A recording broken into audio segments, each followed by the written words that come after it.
Decision 84 Election Night continues. Sponsored by Manufacturers Hanover, the financial source worldwide. By the Goodyear Tire and Rubber Company. And by AT&T, we're reaching out in new directions. Now from the NBC News Election Center in New York, here is Tom Brokaw. Good evening, everyone. It is now 8 p.m. Eastern Time, and a number of key states have closed their polls just in the last couple of minutes. Illinois, Massachusetts, Michigan, Missouri, New Jersey, Pennsylvania, Tennessee, Texas, Oklahoma, and of course many other states, especially in the West, still have their polls open. But if the current trend continues, and there is every expectation that it will, this is going to be perhaps an historic night for Ronald Reagan, because he is running a very strong race at this point. He is winning all of the states that he had to win in the South and in the Midwest, and the indications are that this could be a very big night for Ronald Reagan. We want to add 2 more states right now to Ronald Reagan's column. The state of New Hampshire, 4 electoral votes there. New Hampshire really beat up on Mondale twice this year. Gary Hart won the primary, and now Ronald Reagan wins in the general election. And also in the Great Plains, the state of Kansas. Color the state of Kansas blue with its 7 electoral votes for Ronald Reagan. Lyndon Johnson is the only Democrat to win Kansas since 1936. Ronald Reagan keeps the streak going tonight. And another big industrial Midwestern state, Ronald Reagan, the winner in the state of Michigan with its 20 electoral votes. Again, a state with severe economic difficulties during the past 4 years of the Reagan administration, but tonight it awards its electoral votes to Ronald Reagan. Ronald Reagan has won all of the states that we have been able to project up to this point, and as you can see, the map now is beginning to fill in. Blue for Ronald Reagan. When Walter Mondale wins a state, those states will be colored red. In the industrial Northeast, another key win for Ronald Reagan. NBC News now able to project the state of New Jersey for Ronald Reagan, 16 electoral votes there.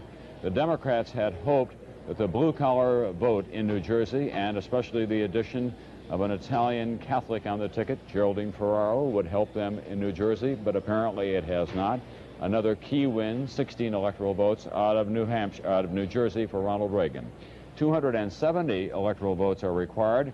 Ronald Reagan is marching steadily toward that number, and it seems toward a much higher number. 166 he has added up at this hour, 8 p.m. in these. So far, no states that we have been able to call for Walter Mondale. 3% of the precincts have reported in nationwide. We're beginning now to see some votes, and as you can see, the lead that President Reagan and Vice President Bush have over Walter Mondale and Geraldine Ferraro is overwhelming at this time. That's a 24-point lead at this hour. That, of course, could change. We do want to take this opportunity to remind you that NBC News projects only after most, or if not all of the states have, all the polls in a state have closed, and we've begun to see some of the returns from that state. Now, in the upper Midwest, in the Great Plains, right up there in the Canadian border, the state of North Dakota, with farm difficulties, difficulty in the farm economy out there, still the winner, Ronald Reagan. Color North Dakota blue for Ronald Reagan. Lyndon Johnson, once again, the only Democrat to win North Dakota since 1936. So we'll add those electoral votes to Ronald Reagan's column, and he now has 169. 169 electoral votes for Ronald Reagan. There was a lot of talk during the course of this campaign that Jesse Jackson would make the difference, especially in the South, which has been solid Republican territory in presidential elections. Well, look what happened tonight in one of the big southern states, the state of Texas. NBC News now projecting Ronald Reagan, the winner in Texas. 29 electoral votes. That's blue on our map. A Democratic governor down there. They split their Senate seats, but Ronald Reagan gets their presidential votes in the state of Texas. Tonight, 198 electoral votes for Ronald Reagan, now less than 100 away from the magic number of 270 that he requires to win. Let me show you now how the vote is shaping up in the South. It is a blowout for Ronald Reagan down there. Let's take a few key states if we can. First of all, in South Carolina, 4 years ago, Ronald Reagan won just by 1% of the vote in South Carolina, which has a heavy black population. Tonight, winning by more than 30 points in South Carolina. The Democrats had hoped that Jesse Jackson and a voter registration drive would make a big difference. So far, no indication that it has. In Mississippi, about the same situation. 4 years ago, Ronald Reagan won by just 1% of the vote there. Again tonight, he's winning by nearly 30 points in Mississippi, which has a black population of 28% of the registered voters in that state. In the state of Georgia, Jimmy Carter's home state, 4 years ago, the Carter-Mondale ticket won it. This year, Ronald Reagan is winning it by 20 points in the state of Georgia. And in Florida, Ronald Reagan, 3% of the precincts in so far. The ticket of Reagan and Bush winning over the ticket of Ferraro and Mondale. As you can see, about a 30-point spread at this hour. And according to our analysis now, they have been winning almost all of the voting groups in Florida. Another big state on the eastern seaboard. Democrats had hopes for this one as late as this afternoon. Pennsylvania, 25 electoral votes. They go into the Ronald Reagan column. Now, that is a state with a lot of steelworkers in the western part of the state. Reagan ruled against them in terms of import quotas recently. Color it blue for Ronald Reagan. Pennsylvania, lots of electoral votes there. That means that he is now less than 50 votes away from the 270 that he requires for election tonight, winning in Pennsylvania. It's more than a numerical story. It's a big philosophical story as well, a phenomenal American political story tonight that is developing for Ronald Reagan. 4% of the precincts have reported so far. This is the national vote total as we have it. As you can see, there is a lead there of 22 points for Ronald Reagan and Vice President George Bush. Things are looking very good for him at this hour. We'll be back with more election returns, not only in the presidential race, but also in the important Senate and House races as well. Back from NBC News election headquarters right after this.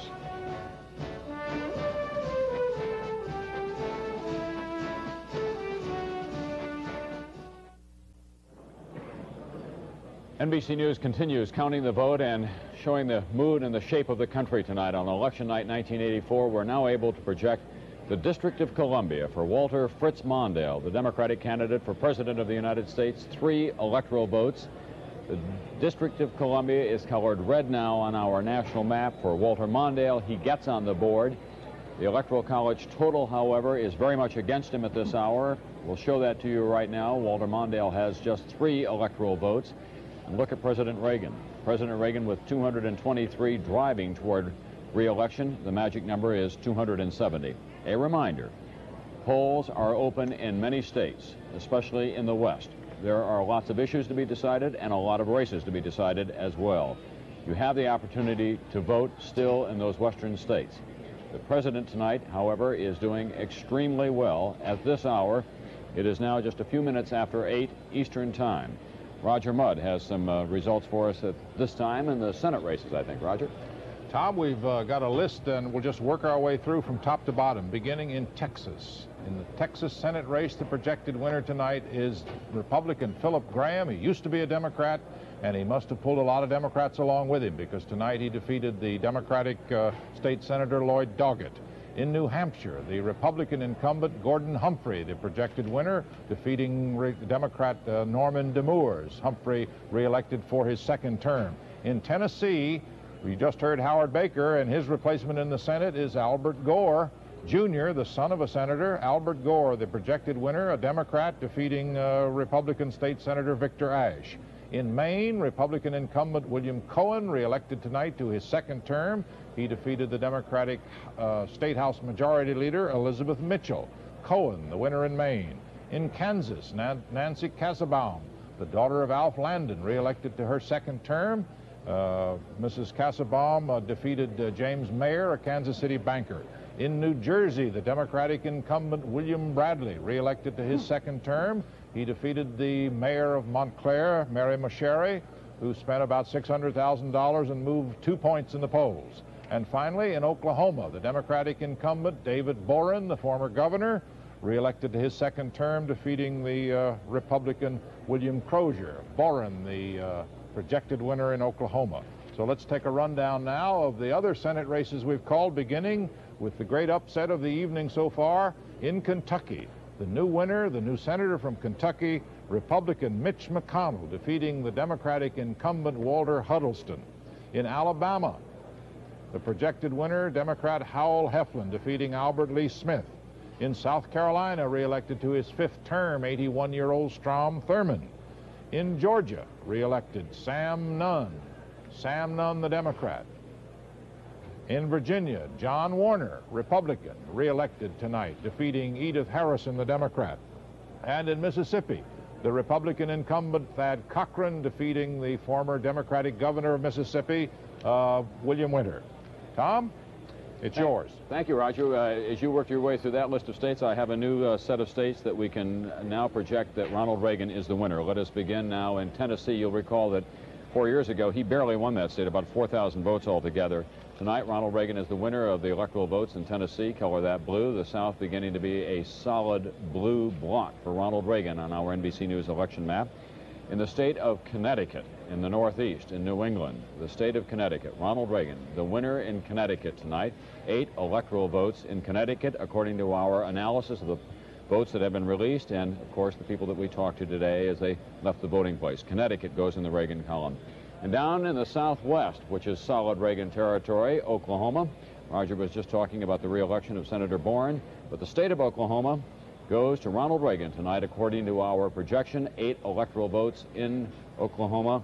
They all go to Ronald Reagan, so that, too, is a blue state on our map. Blue is the color of victory for Ronald Reagan tonight. 270 electoral votes needed for election. Ronald Reagan is now just 20 votes away from the magic number. Walter Fritz Mondale, the Democratic candidate for president, has 3. They came from the District of Columbia. In Washington tonight, one of the president's chief political advisors, in fact, one of his oldest friends, is there at the headquarters, and he is Lynn Nofziger. Let's go to him now. Tom, thank you. There is nothing but joy here at Republican headquarters, and there is growing excitement as the tallies are put on the big map over our shoulder. Among the 6,000 or 7,000 people here growing more and more excited, I believe, is Lynn Nofziger, who is consultant to the Reagan-Bush campaign. Mr. Nofziger, any surprises for you this evening? Oh, the surprise is the size so far of the victory. I didn't think it would be quite this big. I didn't think the margin would be this big. And I thought we might lose 4 or 5 states. Now I'm beginning to think that we can get away with only losing 1 or 2. Is this a mandate or is it a win? Oh, it's going to have to be a mandate, something this size. The president clearly has the American people behind him, and that makes it a mandate. If I can look ahead to 1988, a little prematurely perhaps, you're known for your overall political views. Where does George Bush stand right now in all of this? Well, George Bush is going to have to go out and win the presidency. Being vice president doesn't make you automatically succeed, and I'm sure there are other Republicans out there who are going to challenge him for that. Do you think he helped himself or hurt himself at all during this campaign with the controversy that surrounded his remarks? Oh, I think that he's probably helped himself a little. I think he's really done well. Lynn Nofziger, thank you very much, sir. Tom? Thanks very much. Emery King with Lynn Nofziger. He's been with the president, as I said, since 1966, but he's still an unmade bed in terms of his personal appearance. He's one of the shrewdest political advisors that the president has. Election night, 1984, will continue from the NBC News election headquarters after this.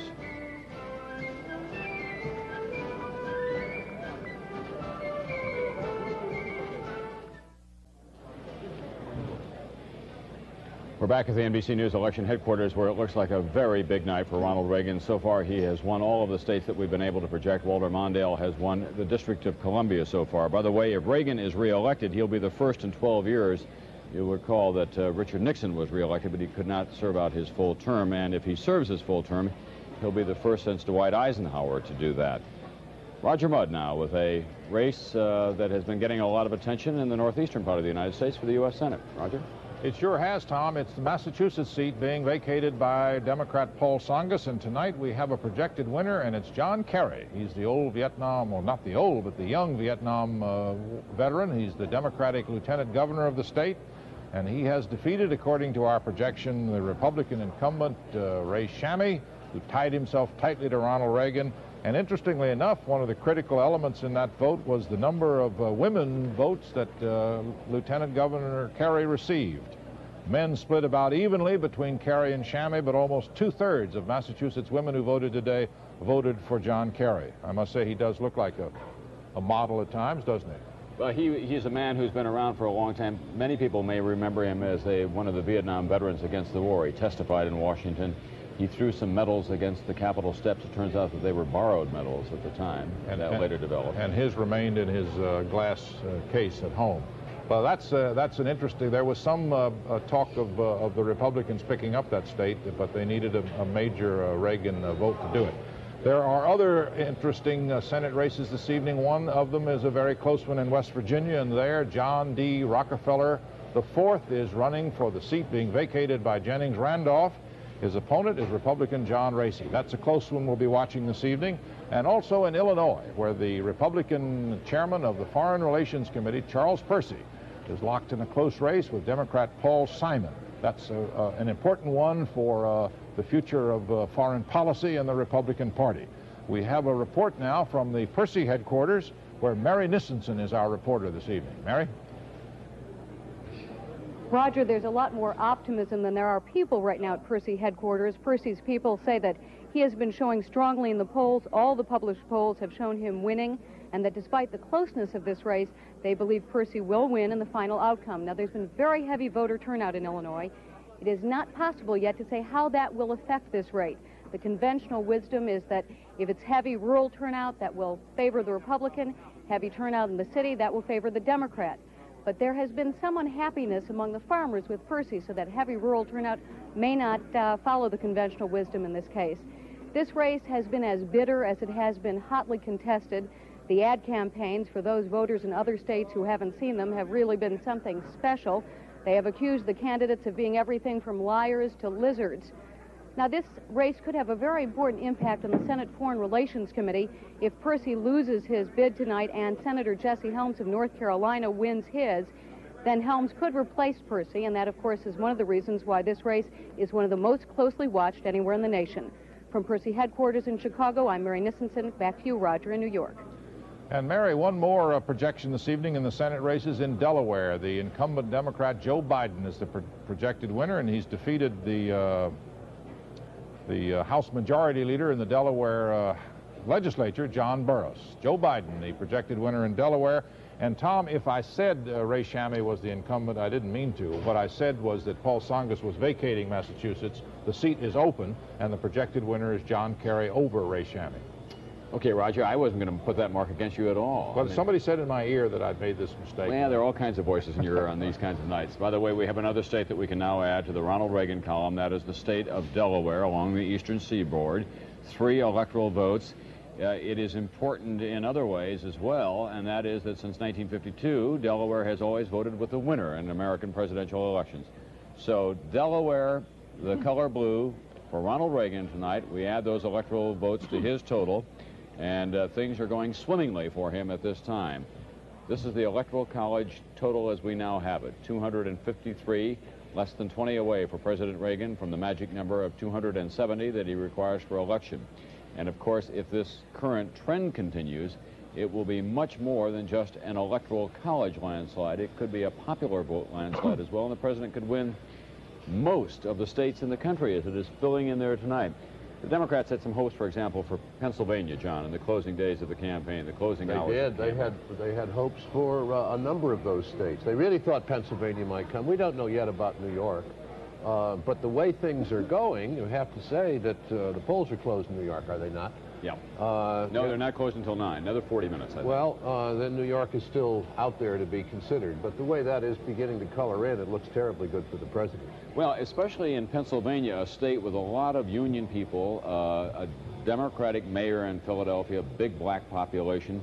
The president ruled against the steelworkers in effect for western Pennsylvania when he said, no, I'm not going to put the trade barriers up. He did that in the course of this campaign. Democrats thought that they had a real shot at it. That is also the evidence that we're seeing in the state of Ohio. Well, if you take, I just went back before we began to talk and checked my 2 Indiana House districts, those bellwethers out there, the little determining factors about Reagan. And those 2 Democratic incumbents in Muncie and Evansville are not having any easy time tonight. They're on their way out. So there could be a cocktail factor in all this. There already is. Yeah, we've got a lot to report tonight, and of course polls still remain open in many states. We'll be back, but that's where the election stands at this time.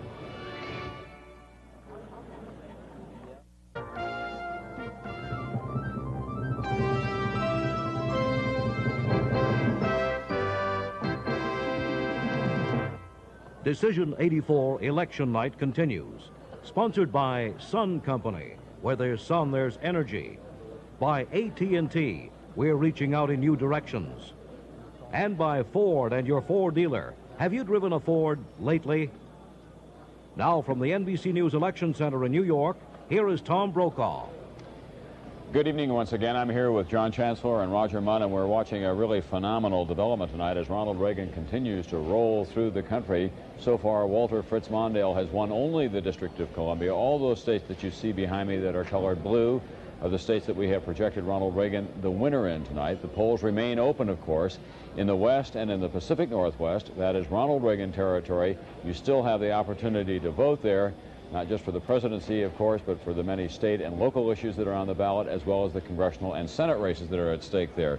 But if this trend continues, Ronald Reagan will be one of the most popular presidents of modern times. Remember that Dwight Eisenhower won by an overwhelming margin when he ran in 1952, a 55-44 margin. 4 years ago, Ronald Reagan won by a similar margin, and this time he may exceed Eisenhower's second re-election total. Here's the Electoral College vote as we have it right now. 405 votes for Ronald Reagan. He has exceeded the Electoral College total that his pollster Dick Wirthlin said that he would get, 400. Fritz Mondale with only 3, so that makes it an Electoral College landslide alone. And here's what's going on with the national vote. 27% of the precincts have reported in so far. The Reagan margin now has dropped a wee bit. It's down from 22 points down to 18 points. It's still in the landslide proportions, but it has dropped 2 or 3 percentage points in the last hour or so as we count the national vote. We are keeping track of 13 governor's races tonight as well. We want to share some of those with you. Republicans have been doing well, but in the state of Arkansas, the Democrats, 38-year-old Bill Clinton, elected to his 3rd term. Look at that boyish face, and he's already been in office 3 times in Arkansas. Elected once, then defeated, came back, and now he's been elected successfully to a 2nd term in Arkansas. But in Rhode Island, the state of Rhode Island, Edward DePrett, who is the mayor of Cranston, Rhode Island, and a Republican, that governor's office goes from a Democrat to a Republican this time. Joe Gary retiring in Rhode Island. And in Missouri, the Republicans hang on to the governor's chair out there. Kit Bond retiring, and John Ashcroft, the Attorney General of the state of Missouri, another Republican, is the winner in Missouri tonight. We want to show you some vote returns around the country in some of these governor's races. In the tiny state of Vermont, with 22% of the precincts reporting in, we have an interesting situation developing up there tonight. Madeline Kunin is attempting to become the first woman to be elected governor of Vermont, and it is a very close race as we have it at this time. Madeline Kunin running a very close race in Vermont. In West Virginia, here's the situation in West Virginia. Jay Rockefeller vacated the governor's office in West Virginia so that he could run for the U.S. Senate. Roger Mudd earlier tonight projected that he would win that seat. And in West Virginia, we are projecting that Arch Moore will be elected governor of that state, even though he is now trailing in the popular vote with 1/4 of the precincts counted so far. In North Carolina, again, a Republican picks up the seat. That is Congressman James Martin. He's 48 years old. He beat the Attorney General of North Carolina, Rufus Edmonston, who was the counsel to Sam Ervin during the Watergate hearings. In Delaware, 83% of the precincts reporting there. The governor's office stays Republican. The winner is Michael Castle. He is the lieutenant governor of that state, and he was the hand-picked successor of the outgoing governor, Pete DuPont. And in Missouri, I think that's all the returns that we have. In Missouri for governor, 43% of the precincts in so far. This is the popular vote. Ashcroft, a runaway winner over Rothman, who is the lieutenant governor of the state, 57-43, so a big Republican win with nearly half the precincts reporting in Missouri so far. That's where we stand in some of the governor's races around the country. Republicans doing well there as well, and perhaps it may be the coattail effect. Roger Mudd has been keeping track of some of the congressional races. More important, the balance of power in the House of Representatives in the second Reagan term. Philosophically, will it be more conservative, more liberal, more moderate? Roger's now prepared to answer those questions for all of us. Aren't you, Roger? Well, I'll take a crack at it. NBC News is now ready to take a first rough cut of what we think the 99th Congress is going to look like in the House of Representatives, and this is the way we think it's going to be. It'll tighten up after a while, but this is it. The new House, 250 Democratic seats, 185 Republican seats. That is a net gain for Republicans of 17. If they had gained 26, they would be back where they were 2 years ago. That means the Democratic majority of 99 now drops to 65. That's the number. A pickup, an estimated Republican pickup of 17 seats. They had hoped to get 26. 17 is our rough estimate. We'll be refining that later on as more of these House races come in. Now let's take a look at the ideological division in what we think the new House will be. The new House, liberal, 218, conservatives, 217. That is a conservative gain of approximately 14. And that gives what we think will be to the new House in the 99th Congress a one-vote liberal majority. Of course, when you talk about majorities and minorities, it all depends on what the vote is, because those are changing sands and changing combinations. Well, but Roger, what do you think that would mean, say, for the MX, which is going to come up? Well, let's see. The MX, my recollection is the MX has always had, the anti-MX bloc in the House has always had a 33-vote margin. That's the MX vote. So 17 cuts it in half, but does not reduce it. I think that means that still in the House of Representatives, there is not majority opinion for the funding of the MX. On, say, the aid to the covert aid in Nicaragua, that has always carried by just a vote or two. Not carried by a vote or two, so this might change that. Can we agree that the headlines tomorrow may say that the Republicans didn't do as well in the House as they had expected or hoped to do, given the size of the president's lead tonight, and that the coattails of the president were not as long as the Republicans would have liked? Well, if it stays where it is, and that could change, of course, but if it stays there with only a 17-vote gain, I think that that's absolutely the case. Let me correct myself. The MX margin was very narrow. That's what I thought. The funding of the covert aid in Nicaragua was a greater margin than that.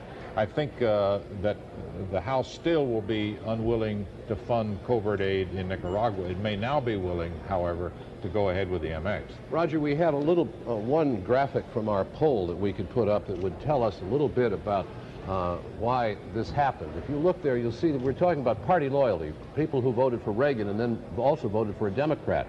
Of those who did split their tickets and vote Democratic today for, say, a member of the House, 19%, almost 1 in 5 of Reagan's voters did turn in the voting booth and vote for a Democrat. And among those who did have party loyalty, of course, that's 77%, but the 19%, 1 out of 5, all of all those voters, is the key there, it seems to me, because our poll shows that among the Mondale voters, only 7% switched over and voted for any Republican office holder.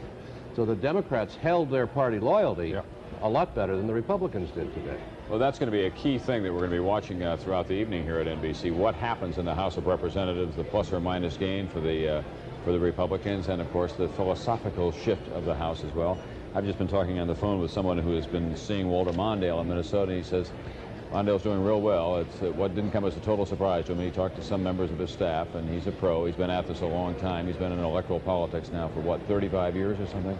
Still a big blow, no question about it, but he had great crowds at the end, and that must have been comforting to him. We'll be back with more on Election 84 right after this.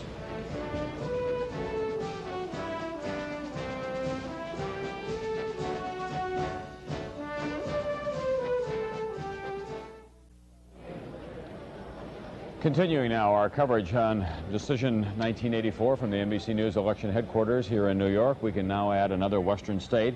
Ronald Reagan's total, actually, it was his best state 4 years ago. He won 73% of the vote in Utah.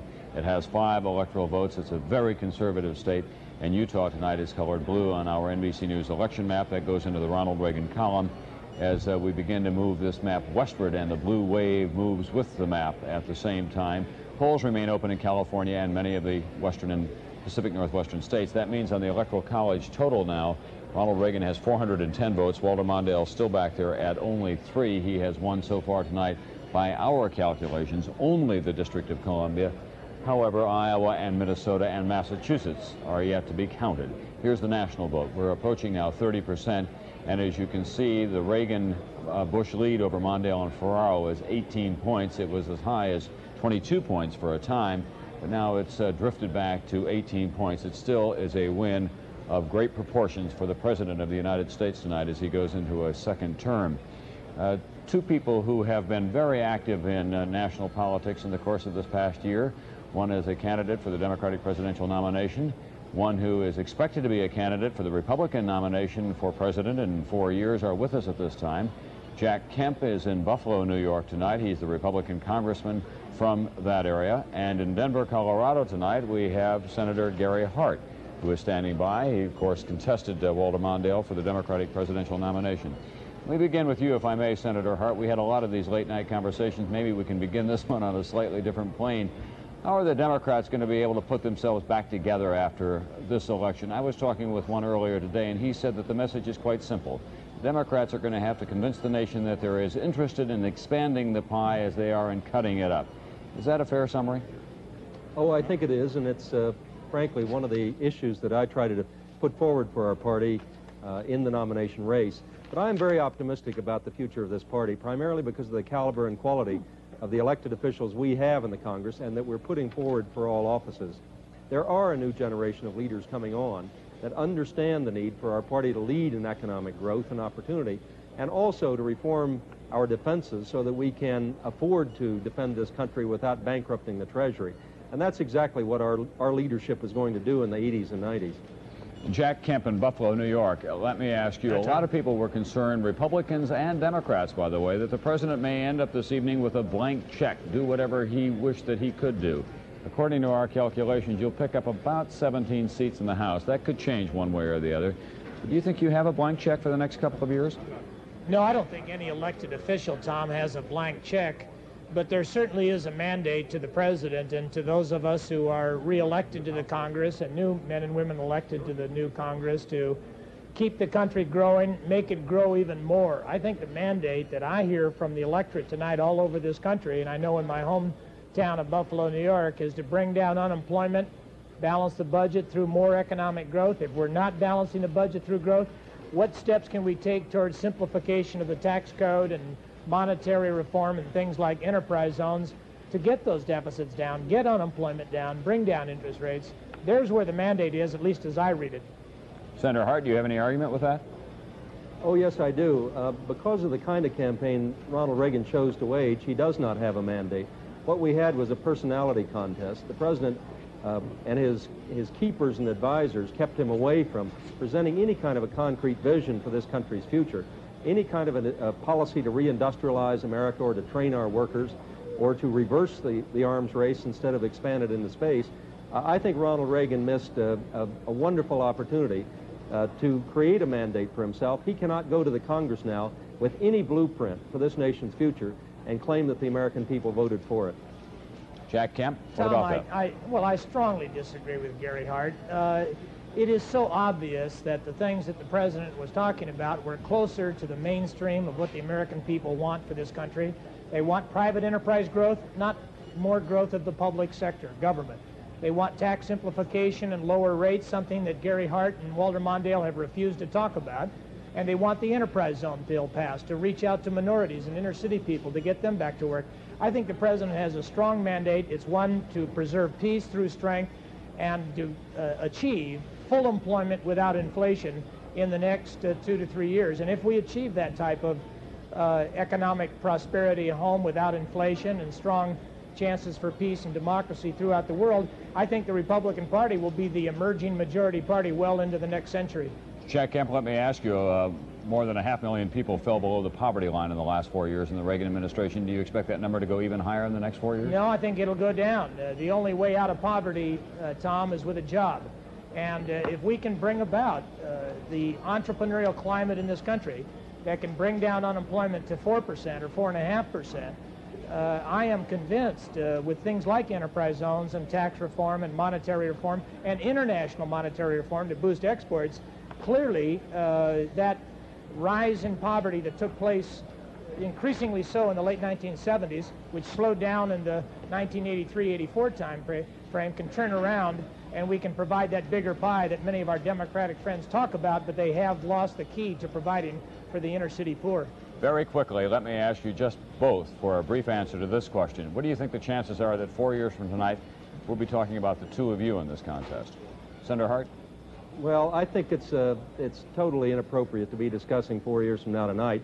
I think, first of all, Walter Mondale waged a very decent and courageous campaign.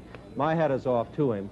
I worked hard on his behalf, and I'm very proud of his race and the kind of candidate that he was.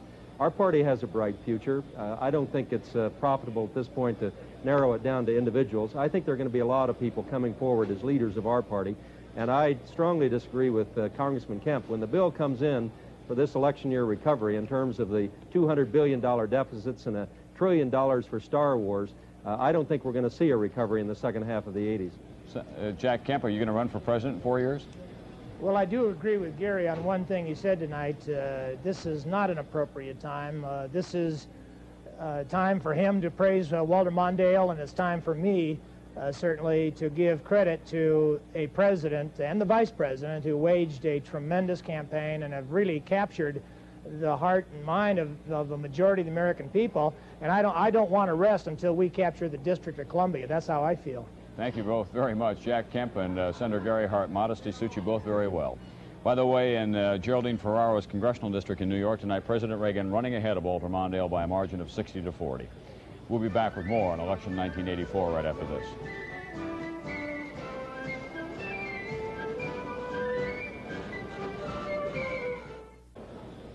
It's coming up on 10:20 now in the East, and we can add another western state to the column for Ronald Reagan tonight as he continues to sweep across the country with a very impressive both popular vote total and electoral college total. The state of Montana now, NBC News projecting Ronald Reagan the winner in the state of Montana. This is the 5th presidential election in a year, in a row, that Montana has gone with the Republican, even though it does have a Democratic governor. In the electoral college total, this is how it adds up at this time. Walter Mondale trailing with only 3 electoral college votes, but look at this for President Reagan now. President Reagan with 414 electoral college votes, well past the 270 that he required for re-election tonight. We're now over 30% of the national precincts reporting in at this time, and the spread remains 18 points. 18 points for Reagan and Bush over Mondale and Ferraro. Still the big states of Washington, Oregon, California yet to come in tonight, so that could have a significant effect on all of that. Roger Mudd is keeping track of the congressional and the Senate races tonight, and I think that he has some fresh information for us and all that. Not that you haven't had fresh information all night long, Roger. There is a real fight going on in Illinois. That's Percy and Simon, and the popular vote indicates that Simon is doing quite well in Chicago and Cook County, as you would expect, and in the southern part of the state where he's from. He is leading Charles Percy 53% to 46% with a little less than a third of the precincts in. Percy is doing quite well in the suburbs in the northwest part, and in Nebraska.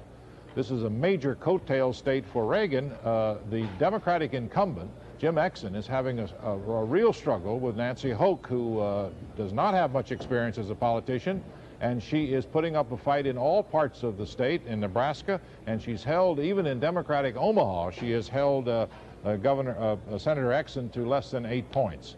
And there are 3 big Democrats in the House of Representatives that the Republicans have taken aim at. Number 1, James Jones in the 1st District of Oklahoma, Tulsa. He is dividing his vote about 50-50 with Frank Keating in the 1st District of Oklahoma. James Jones in trouble in Oklahoma. In the 2nd District of Maryland, Clarence Long going for his 12th term, in trouble with Helen Bentley, dividing 50-50. And in the 12th District of District of New Jersey, Joseph Minish going for his 12th term, losing badly to Dean Gallo. Tom? So, the shape of the House of Representatives yet to come tonight, but it looks like the Republicans are picking up some seats.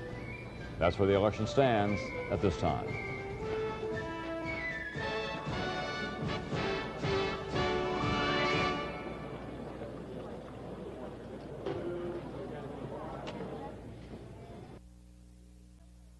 Soviet port, that then the freighter to which these crates were loaded left that Black Sea Soviet port on October 2nd, that it went through the Bosphorus on October 4th, that then, frankly, intelligence sources lost track of it when it left the Mediterranean until that same freighter showed up on the west coast of South America.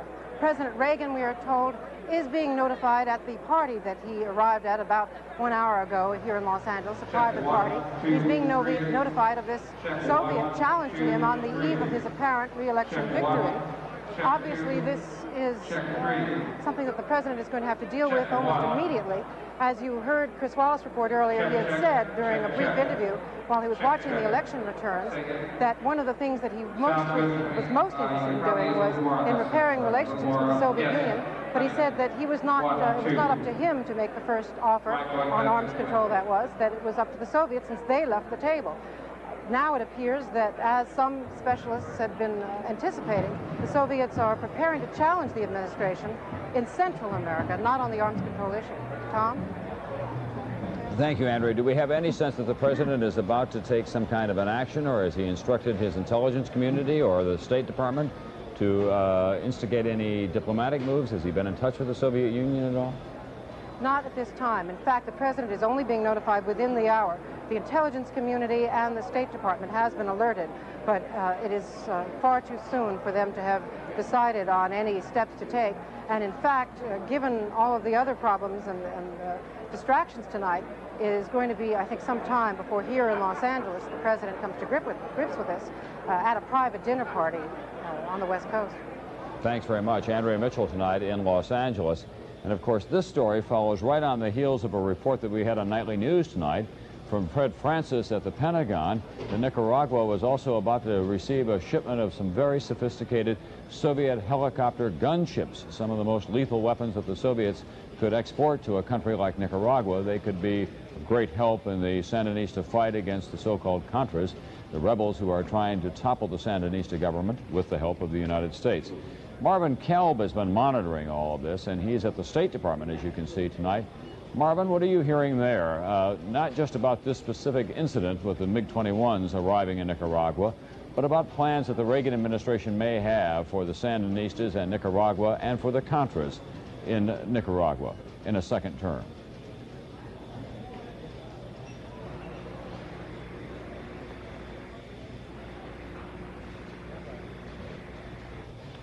Well, unfortunately, we have some audio difficulty developing with Marvin Kalb at the State Department there. We should have that repaired momentarily, and we'll get back to him as quickly as we can. Before we do that, if we can, John Chancellor and I were just talking here a few moments ago. We had a tough speech today from Andrei Gromyko, the Soviet foreign minister. You did? That followed a speech by Chernenko, the president of the Soviet Union. Chernenko, yes, that was very tough.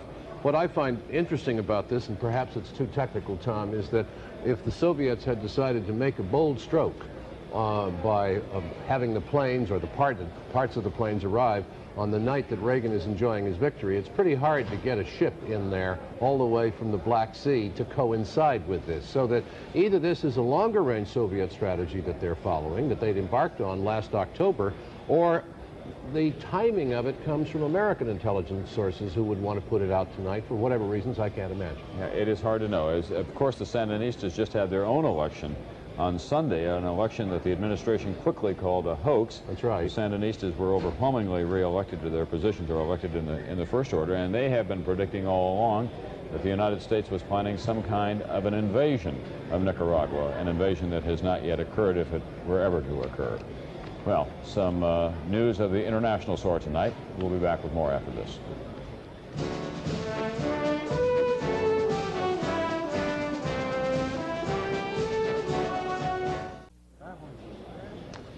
Well, as we were saying a few moments ago, the president was told tonight that the Soviet Union has shipped anywhere from 12 to 18 MiG-21s to Nicaragua. He was told that tonight as he was celebrating an election victory of landslide proportions, both in the popular vote and in the Electoral College vote in California. We asked Marvin Kalb about any plans that the State Department had in a second Reagan term for Nicaragua generally, and specifically about the arrival of these sophisticated new weapons in that tiny country. And unfortunately, we had some audio difficulty. I'm told now that that has been repaired. And Marvin, it's always good to hear from you. Right. Well, Tom, what I am hearing here from an informed official is that U.S. intelligence has been tracking this ship for quite a bit of time now. There may be a dozen high-performance aircraft on that freighter. This is not anything that can happen overnight. This is a long-term, or it has to be, a long-term Soviet strategy to try to build up the Nicaraguan forces. They intend to do that whether or not the election is taking place. I think it would be a blunder to try to link one with the other. Marvin, what about generally the policy of this administration in Central America in a second term? The president tonight is getting, as you can see in the map behind us and everything that we've been saying, a real mandate. I mean, it's an endorsement of his policies. He didn't back away from his Central American policies in the course of the campaign. Anything activist in mind, or are they going to be more peace-seeking this time? Well, I think that one of the things that comes through is that the administration keeps on talking about the effort to pursue a peaceful settlement in Central America. But what I have been hearing now for at least 3 or 4 weeks is that once the election is over, and I believe that the people who told me this probably knew that there was some movement of Soviet military supplies into Nicaragua, or that the supplies were coming. These officials have told me that we are going to pursue what they call a more muscular foreign policy in Central America. What do you mean by muscular? They mean a more military-oriented policy. They do not intend, as one of them put it, to live with an expansionist Sandinista regime in Nicaragua. Now, if the president has the kind of mandate that appears to be obvious from that map behind you, then it is clear that he will be able to go to the Congress and probably get its approval for further action of a more muscular nature in Central America. This is going to run directly counter to the overarching policy that he is trying to pursue with the Soviet Union. He has said over and over again that he wants to get an arms control agreement with the Soviet Union. The Secretary of State has said that linkage no longer applies. You don't have to have everything going in the same direction. But clearly, if the Russians are challenging him in his own backyard, it is going to be extraordinarily difficult for him to pursue an effort at arms control with the Soviet Union. Thanks very much, Marvin Calvert, the State Department tonight. John Chancellor was just looking at the calendar a little bit. That ship reportedly left the Black Sea around October 2nd, and it was around that same time, not too far away from that the Soviet Foreign Minister, Andrei Gromyko, was visiting with President Reagan. Marvin, do you remember the date? I think he's gone. I think we've lost him. Right, but it's possible that Gromyko knew that that shipment was on the way and sat in the White House eating his asparagus. Well, I don't know that he knew that the shipment was on the way, John, but we both remember in 1962 when Gromyko sat there with President Kennedy at the time of the Cuban missiles, and the president knew that the missiles were on the way. He tested Gromyko, and Gromyko did not say anything. Whether Gromyko knew about the MiG-21s arriving in Nicaragua, I do not know at this point. Thank you very much, Marvin Calvin, John Chancellor. We have some more states that we want to project now for President Reagan. And they're dwindling down to a precious few opportunities for Walter Mondale at this time. The state of Rhode Island, which is one of the states the Democrats thought that they had a shot at. Rhode Island tonight we project for Ronald Reagan. Ronald Reagan, the tiny state by the sea, Rhode Island for Ronald Reagan. It is a little corner of blue up there. Massachusetts still could go for Walter Mondale, of course. We'll be keeping our eye on that. Also, out in the Midwest, a state that Walter Mondale felt a real kinship with, but it's a state in which Ronald Dutch Reagan began to rise to fame as a broadcaster on station WHO. Iowa tonight, the projected winner, Ronald Reagan in Iowa. Also in Idaho, his second best state 4 years ago. Tonight, projected winner in Idaho with its 4 electoral votes is President Reagan. So he begins to add to his total. Massachusetts still outstanding, and Minnesota up there, a little white island where Walter Mondale is tonight. Let's take a look at the Electoral College vote. 270 required. President Reagan is maybe able to double it. Well, he can't double that, obviously, but he's got 430 electoral votes at this time. Walter Mondale, 3. So it's a commanding, a landslide for President Reagan in the Electoral College vote, and if his popular vote holds, it will be a landslide for him there as well.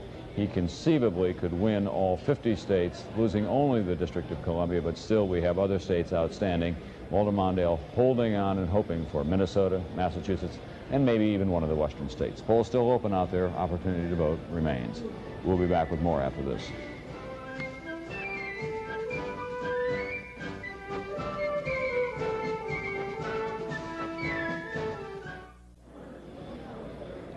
Roger Mudd's been just as busy as he can be over there, keeping track of those 435 House seats that are up for election tonight and the 33 Senate races. You got some projections for us in the Senate, Roger? Tom, the number of unsettled Senate races is getting smaller and smaller. We have some quick projections for you in Iowa. This is a critical race for the Democrats, and tonight we project the new senator from Iowa is Tom Harkin. He's a former congressman, and he has defeated the Republican incumbent Roger Jepsen, who was in for just one term. In Montana, the Democratic incumbent Max Baucus has been reelected to his second term, defeating Chuck Cousins. And in Idaho, the Republican incumbent James McClure reelected to his third term, defeating the Democrat Pete Bush. Mr. McClure is the chairman of the Senate Energy Committee. So with those three elections, let's take a look at the new Senate and how it shapes up. This is the way the new Senate appears at this moment. 51 Republican seats, 43 Democratic seats, and left to be decided are 6 seats. That's the way the new Senate looks to date. 6 seats still to be decided. Some of the undecided Senate races, among them is Michigan, where the Democratic incumbent Carl Levin going for his second term against Jack Lausma. That's a close race, made close by the Reagan coattails. Look at the popular vote, and we caution you that in this popular vote count, the city of Detroit is not yet in, so the popular vote shows Mr. Lausma ahead of Senator Levin, but when Detroit comes in, a heavily Democratic vote, you will find that race tightening up. So with 13% of the precincts in, Lausma leading 53% to 47%. That's Michigan. So left to be decided would be, Tom, Alaska, Michigan, Illinois, Nebraska, and Oregon. The Democrats to date have picked up 1 seat. If the trend continues in Illinois and Simon takes that seat from the Republicans, that's a net pickup of 2 seats for the Democrats. They had hoped for a little more, but that's not bad. No. It's also a big scramble on the Republican side because Chuck Percy was the chairman of the Senate Foreign Relations Committee, and if he were to lose that post, it would probably go to a far more conservative person. Like Jesse Helms. Like Jesse Helms, possibly. I wonder whether the Republican Party pressure will be on Helms to stay over in agriculture. Yeah. Well, he has made the pledge down in North Carolina that that's where he'd stay, of course, because it's important to the tobacco industry. It was also important to his re-election that North Carolina believed he was going to stay on agriculture. Right. Roger, we've been watching the vote very carefully in Massachusetts tonight. Walter Mondale looking for some victories wherever he can find them, and so far he has only the District of Columbia. So take a look now at what's going on in Massachusetts tonight. It is one of the most democratic states in the country, of course. It's the one state that went for George McGovern in '72. 40% of the precincts are in Massachusetts, the home of Teddy Kennedy, the home of Speaker O'Neill, the home of Governor Michael Dukakis, and tonight, with 40% of those precincts in, you could see that Mondale and Ferraro had a lead over President Reagan of about 9 points. So we'll be watching Massachusetts. We, as yet, cannot project a winner there, either Reagan or Mondale in Massachusetts. However, let us tell you that Massachusetts is a state of a changing electorate. A lot of people up there now are in white-collar businesses. It used to be a big manufacturing state for the shoe business and textiles and so on. Now they do a lot of software manufacturing, computer-related business. And there's a place called the Erie Pub, which is a blue-collar hangout. It may sound familiar to you. It's in Dorchester, Massachusetts, because that's where President Reagan stopped by just to have a Valentine's one day and raise a few with the boys when he was out trying to appeal to the blue-collar voters. Well, Fred Briggs finds himself tonight, fortunately, at the Erie Pub in Dorchester, Pennsylvania, Massachusetts, with some of the people who hang out there. Fred? Yes, indeed. We're here at the Erie Pub, and this area of Dorchester, by the way, whatever Massachusetts finally does tonight, definitely to go for Reagan by about 51% to 49%. So you would have to call this part of the neighborhood Reagan territory, definitely. Now, I have here with me a gentleman by the name of Tom Cummings, who is a Democrat, a self-described Democrat, lifelong Democrat. So who did you vote for president? Well, I voted for Reagan. I've been a Democrat all my life, but I think I feel more comfortable with Reagan as president for the next 4 years. I think no matter who is elected tonight, we'll have a difficult time. But I, as a Democrat and an American, will feel more comfortable with Reagan in the White House. But you still describe yourself as a Democrat? Oh, I will die a Democrat. Oh, yeah, I will die a Democrat and live a Democrat, but I have to think once in a while. Fair enough. On my right here, we have State Representative Paul White, who is a Democrat, who is wearing, I believe, a Mondale Ferraro button, among other things right here, and who has had, 12 years in the legislature here. You're a Democrat. What's going wrong with your party here? Well, I think the Democratic Party has lost touch with its base. I think there's no question that the Democratic Party has to go back to the principles and the values that have generally promoted the coalition that has traditionally elected Democrats to the presidency of the United States.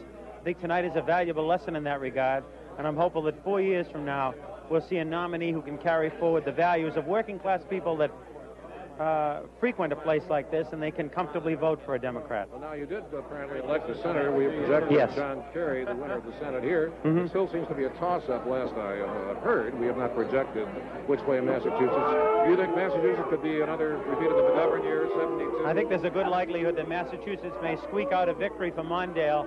I think part of that is the general independence of this state.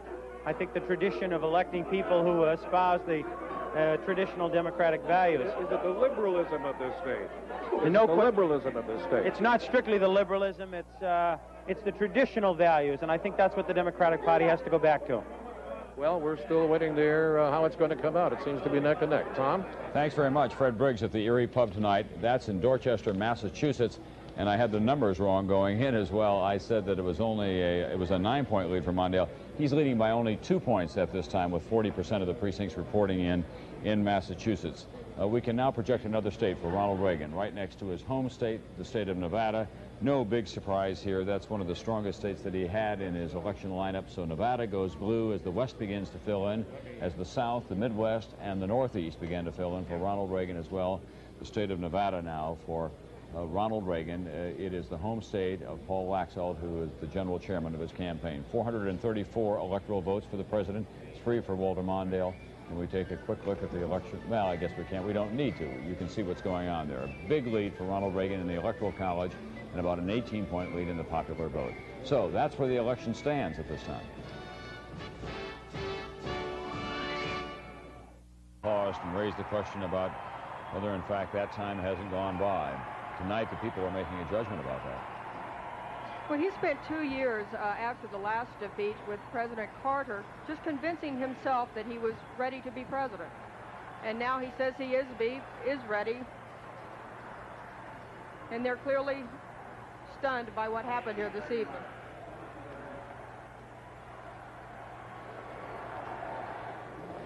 Thank you very much. Thank you. Thank you very much. Thank you very much. Thank you. A few minutes ago, I called the President of the United States and congratulated him on his victory for re-election as President of the United States. Please. He has won. We are all Americans. He is our President, and we honor him tonight. Again tonight, the American people, in town halls, in homes, in firehouses, in libraries, chose the occupant of the most powerful office on earth. Their choice was made peacefully, with dignity, and with majesty. And although I would have rather won,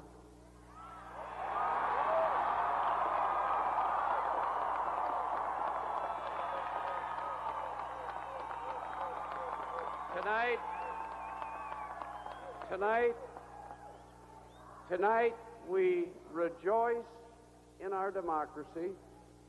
We rejoice in the freedom of a wonderful people, and we accept their verdict. I thank the people of America for hearing my case. I have traveled this nation, I believe, more than any living American. And wherever I've gone, the American people have heard me out. They've listened to me. They've treated me fairly. They've lifted my spirits, and they've added to my strength. And if there's one thing I'm certain of, it is that this is a magnificent nation with the finest people on earth.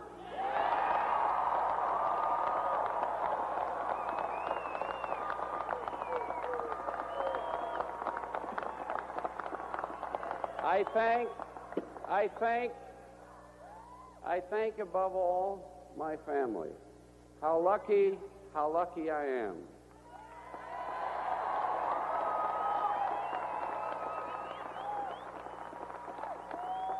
Joan has campaigned with class all over this nation. Where are you?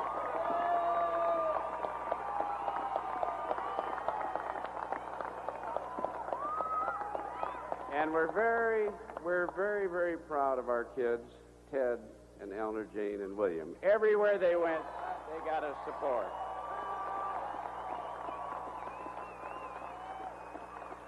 And I thank Geraldine Ferraro. We're very proud of Jerry. We're very proud of Jerry.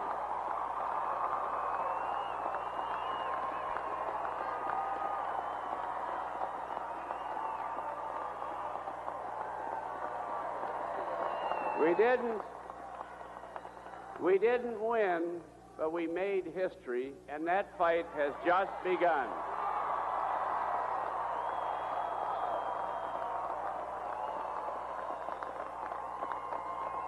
And once again, here I am in Minnesota.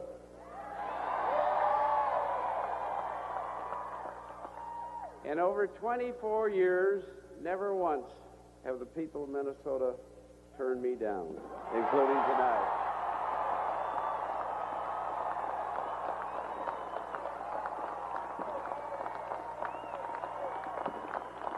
Minnesotans, this is a special state, a remarkable state with a special spirit. And time again in the past, Minnesota has led the way for our nation, and I think you did it again tonight.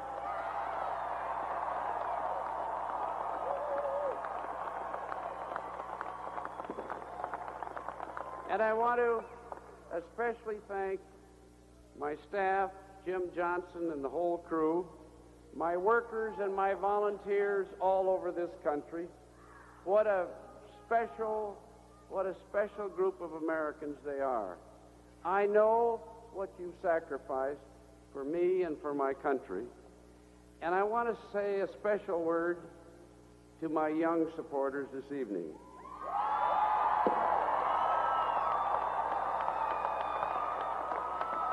I know how you feel because I've been there myself. Do not despair. This fight didn't end tonight. It begins tonight.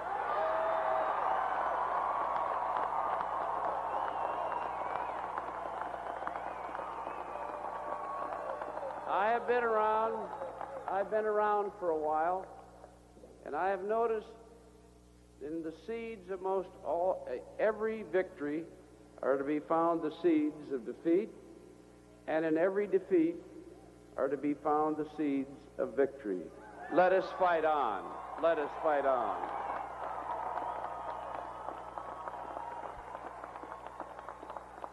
My loss tonight does not in any way diminish the worth or the importance of our struggle. The America we want to build is just as important tomorrow as it was yesterday. Let us continue to seek an America that is just and fair.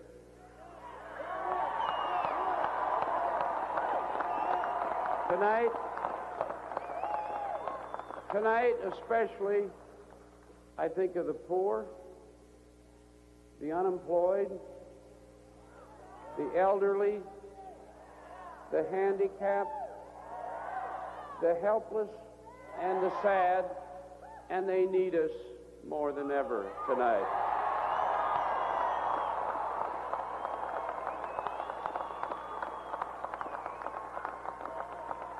Let us fight for jobs and fairness. Let us fight for these kids and make certain they have the best education that any generation ever had. Let us fight for our environment and protect our air, our water, and our land.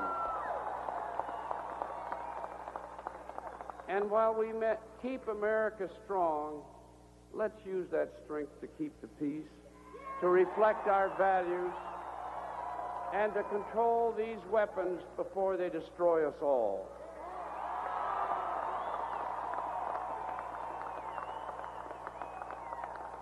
That has been my fight. That has been our fight in this campaign. And we must fight for those goals with all of our heart in the future. I am honored by Minnesota, by all the people of this country that have permitted me to wage this fight. What an honor it is.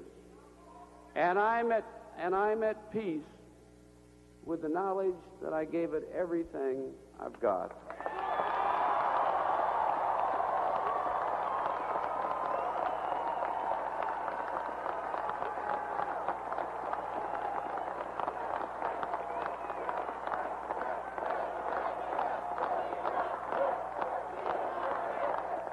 So I am confident that history will judge us honorably. So tonight, let us be determined to fight on. Good night, and God bless you, and God bless America. Thank you very much. Thank you. So, we now rejoin NBC's coverage of the 1984 presidential election. Now 16 points over Mondale and Ferraro, a 16-point lead, 58-42. For a time, it was as high as 20-21. If it stays at that number, it still is a commanding, even landslide victory, but it may drop down a little bit. We'll have to watch this evening go along. So that's the national vote. Those two states that I talked about that we have not been able to make a call in yet because it's still too close for us to make the kind of projection that we would like to. Let us begin in the state of Massachusetts, if we can. Up in the northeastern part of the United States, show you the popular vote in Massachusetts tonight. Well, maybe there we can. 61% of the precincts reporting in. Massachusetts did elect a Democrat tonight as a senator, but we have virtually a dead heat in the presidential race. Just a few thousand votes separating the two tickets. As you can see, it's about, 11,000 votes altogether out of over 1,300,000 cast. In Massachusetts 4 years ago, Ronald Reagan was able to win, but it is a state with Ted Kennedy and Speaker O'Neill and a strongly Democratic House delegation as well. Minnesota now, 21% of the precincts are in. Mondale and Ferraro with the lead, as you can see there, of 16 points. But because of the way the votes are coming in, we cannot yet make a projection. We'll have to see a broader pattern of votes from certain key precincts before we can tell you what we think will likely happen tonight in Walter Mondale's state of Minnesota. In any event, this has been a very big night for the man that a lot of politicians refuse to take seriously throughout much of his career, and that is Ronald Reagan, elected first governor of California in 1966 after he made a fundraising speech in the Barry Goldwater debacle of 20 years ago. That's when Ronald Reagan was first really noticed by a lot of the heavyweights in the Republican Party, when on the eve of that election in which the Republicans lost that time, as the Democrats are tonight, Ronald Reagan made a speech, commanded a lot of attention. 2 years later, ran for governor of California, was re-elected, and then began his run for the presidency in earnest, even though he had made one shot at it in 1968, and was elected 4 years ago. Tonight, the era of Reagan continues nationwide. And Roger Mudd has been taking a look at the House of Representatives and the U.S. Senate. Particularly the Senate. It's winding down, Tom. Not more than 2 or 3 left that are not decided. Let's take a look quickly at Oregon. We have a projected winner in Oregon, Mark Hatfield, reelected tonight to his 4th term. And in Nebraska, Democratic incumbent James Exon, reelected to his 2nd term. So those leave us only Alaska and Illinois with the election of Hatfield and Exon. Now, let's run through the whole list. See who are the new winners, who's coming to Washington in the United States Senate, beginning with Alabama. Howell Heflin, Democrat. Arkansas, David Pryor, Democrat. Colorado, William Armstrong, Republican, 2nd term. Delaware, Joseph Biden, Democrat, 3rd term. Georgia, Sam Nunn, Democrat, 3rd term. Idaho, James McClure, Republican, 3rd term. Iowa, freshman, Democrat, Tom Harkin. Kansas, Nancy Kassebaum, Republican, 2nd term. Kentucky, freshman, Republican, Mitch McConnell. An upset, Maine, William Cohen, Republican, 2nd term. Massachusetts, Democrat, John Kerry, freshman. Michigan, Carl Levin, Democrat, 2nd term. Minnesota, Boschwitz, Republican, 2nd term. Mississippi, Cochran, Republican, 2nd term. Montana, Democrat. Max Baucus, re-elected, 2nd term. New Hampshire, Republican, Gordon Humphrey, 2nd term. New Jersey, Democrat, Bill Bradley, 2nd term. New Mexico, Pete Domenici, Republican, 2nd term. North Carolina, Jesse Helms, Republican. In North Carolina, Jesse Helms, re-elected tonight to his 3rd term. In Oklahoma, David Boren, Democrat, 2nd term. Rhode Island, there's David Boren, former governor, re-elected, 2nd term. In Rhode Island, Democrat Claiborne Pell, 5th term. In South Carolina, Strom Thurmond, 5th term. South Dakota, Republican, Pressler, 2nd term. Tennessee, freshman, Democrat, Albert Gore Jr. Texas, freshman, Republican, Philip Graham. Virginia, Republican, Warner, 2nd term. West Virginia, Democrat, freshman, Rockefeller. And Wyoming, Alan Simpson, Republican, 2nd term. There's the list, Tom. 2 are left, Alaska and Illinois. Okay, Roger, we're going to go now to Queens, the borough of Queens, New York, where tonight we're in Manhattan, I'm told. We've just changed boroughs from Queens to Manhattan. Geraldine Ferraro, Democratic vice presidential candidate, the first woman to run for that office in a major party ticket. Campaign ends. The race is over. This is not a moment for partisan statements. It is a moment to celebrate our democracy and to think of our country.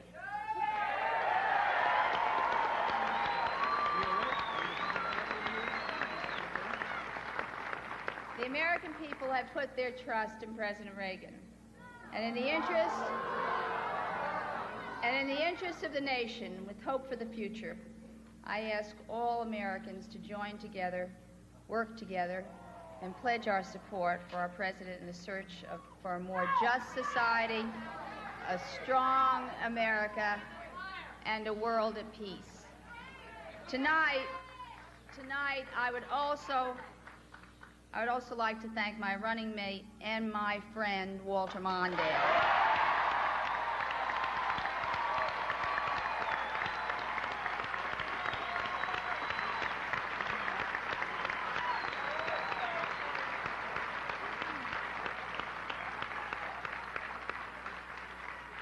For more than 2 decades, he has forsaken personal gain to promote the public good.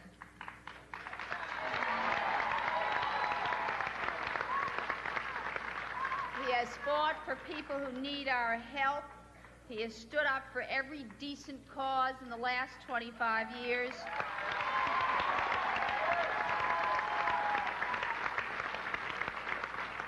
And even though he did not win this race for the presidency, in 1984 he waged another battle, a battle for equal opportunity, and that battle Walter Mondale won.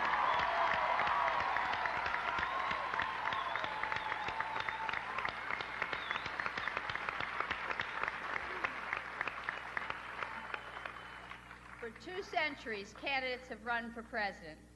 Not one from a major party ever asked a woman to be his running mate until Walter Mondale.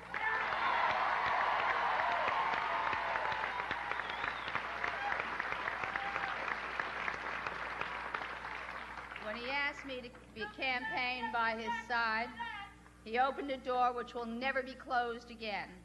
That is a victory of which every American can be proud.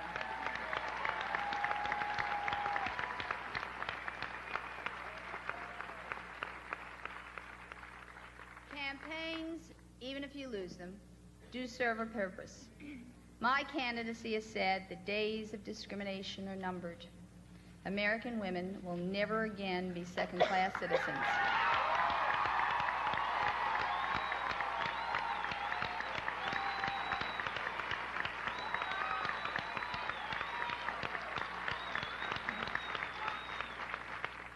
Elections also focus the nation's attention on the things that truly matter.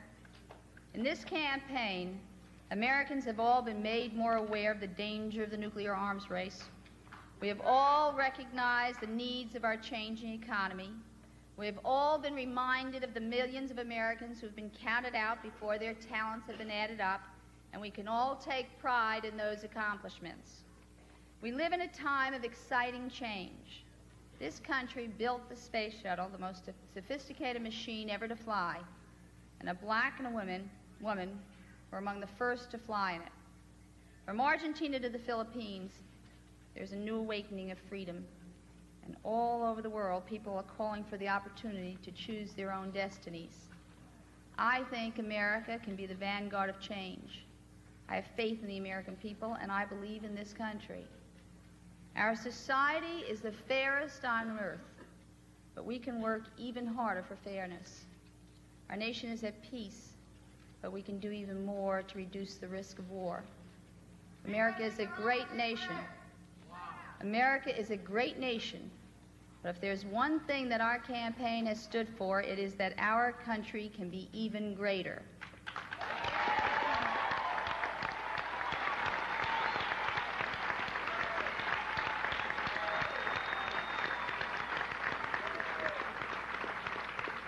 That cause, our country's cause, is never finished, and I, for one, will continue to work for it.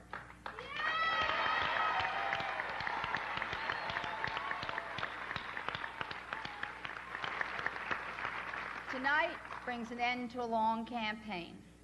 This is a moment to rejoice in our democracy. It is also a moment for us to be proud. All of us can go to sleep tonight confident that we did everything we could to win this election.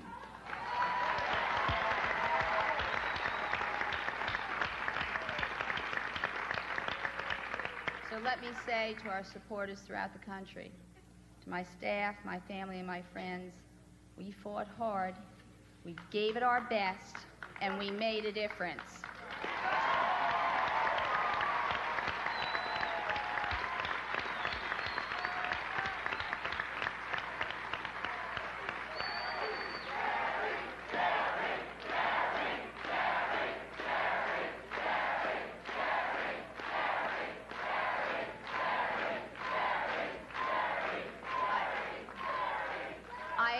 To be proud of what we have done. I am, and I thank you very, very much.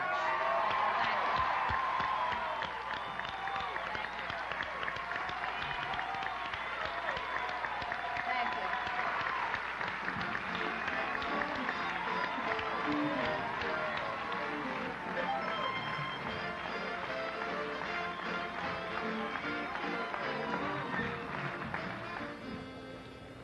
Geraldine Ferraro, this campaign was both a triumph and a trial by fire for her. The first woman to run as a vice presidential candidate on a major ticket. She brought a lot of spunk and spirit wherever she went, but at the same time she had some very difficult questions to answer, of course, about her husband's financial dealings.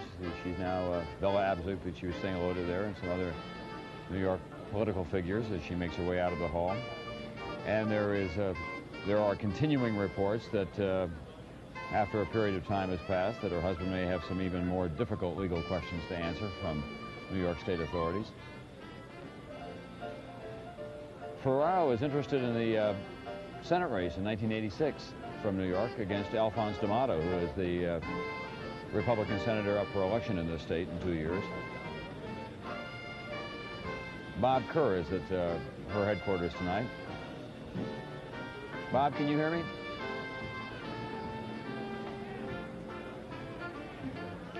Well, he may not be able to hear us because of the noise. This is in Manhattan. She was an Italian Catholic woman from Queens, and the Mondale people obviously hope that all of those parts of her personality would help them as well. What happened in New York, Ronald Reagan carried 58% of the Catholics, Walter Mondale 42%, and Ronald Reagan carried 63% of the Italians in this state, Walter Mondale 37%. So there wasn't a big draw there. Geraldine Ferraro, it's a campaign that will linger in the memory of a lot of people for a long time, especially when she accepted the nomination in San Francisco, you recall, at the Democratic Convention there. A lot of women in that audience that night there were very moist-eyed, and a lot of women across the country were very taken with the idea that a woman could run for vice president.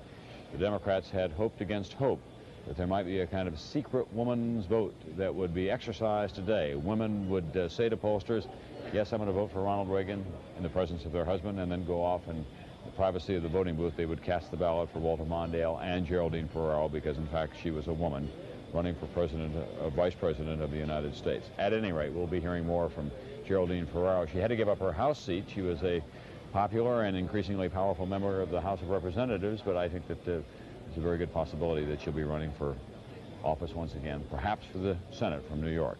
At any event, we'll be back with more from election night 1984 after this.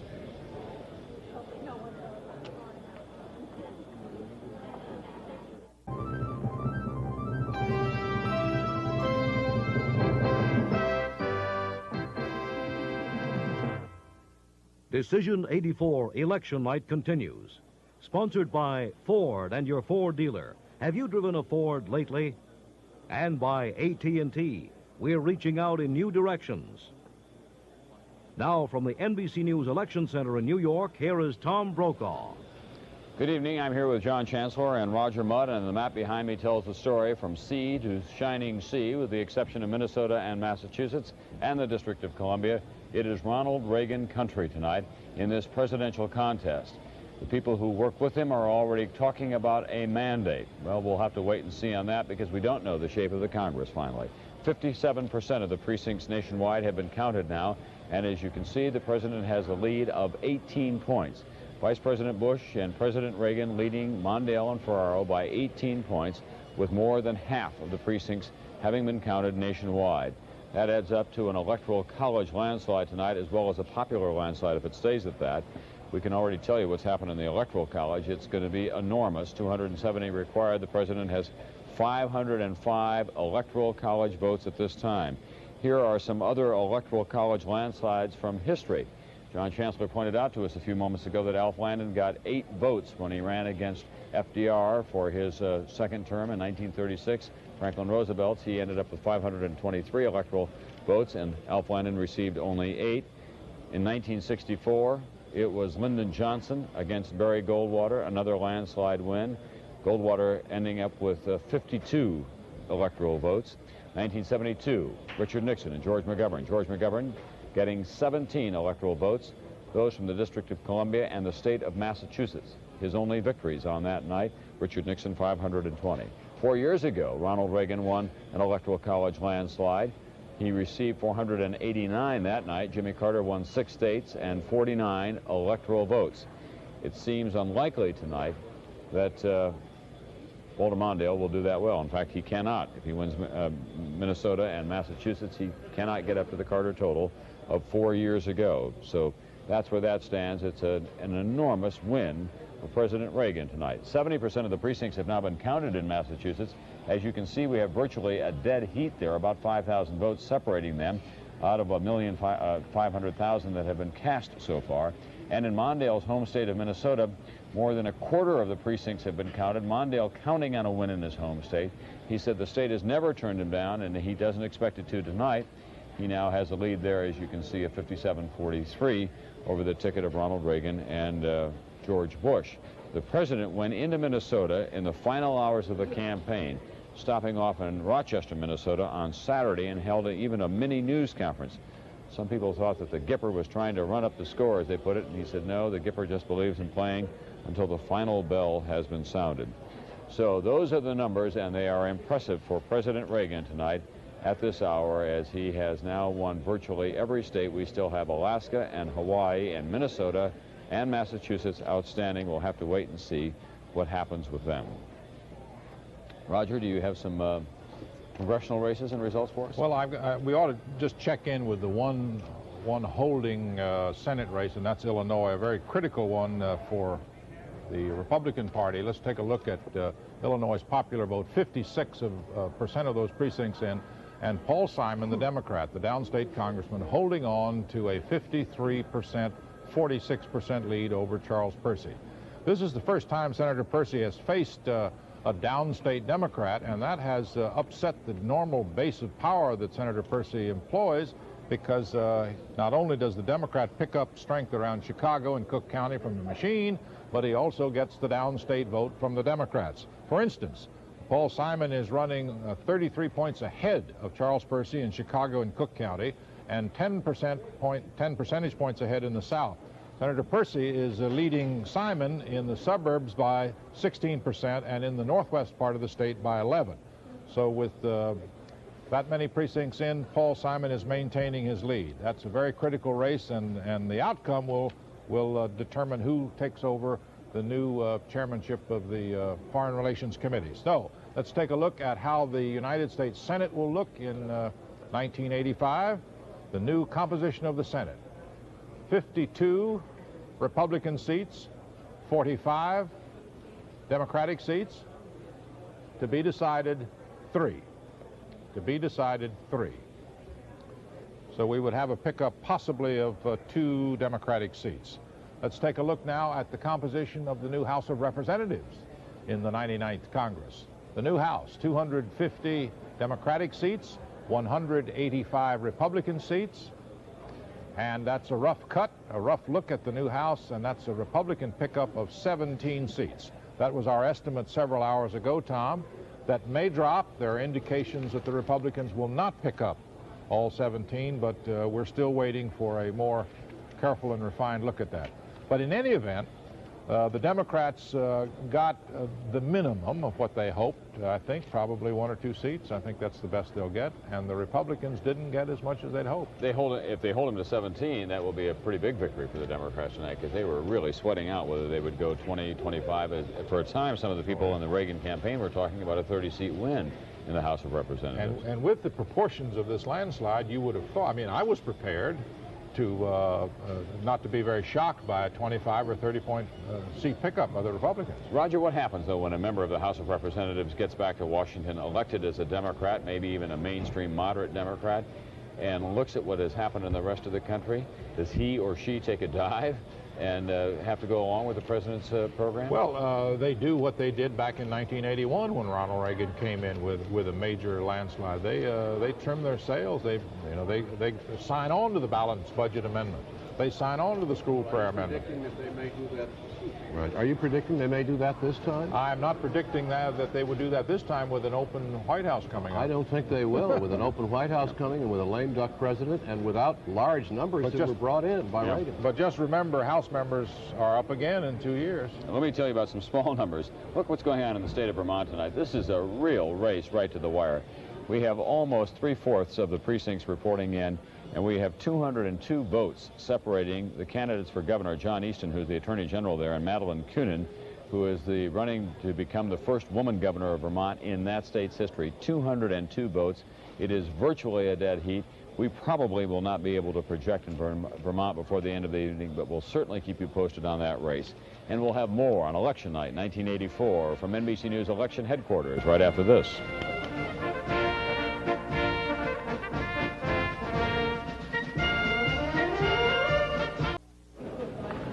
One of the groups that cannot be feeling too good about what has happened in this election tonight, besides members of the Walter Mondale family, both the personal family and the official campaign family, are black people in America. They were overwhelmingly in favor of Walter Mondale. The blacks have been suffering particularly during the Reagan administration. We've had more of them drop below the poverty line, high rates of unemployment for the past 4 years.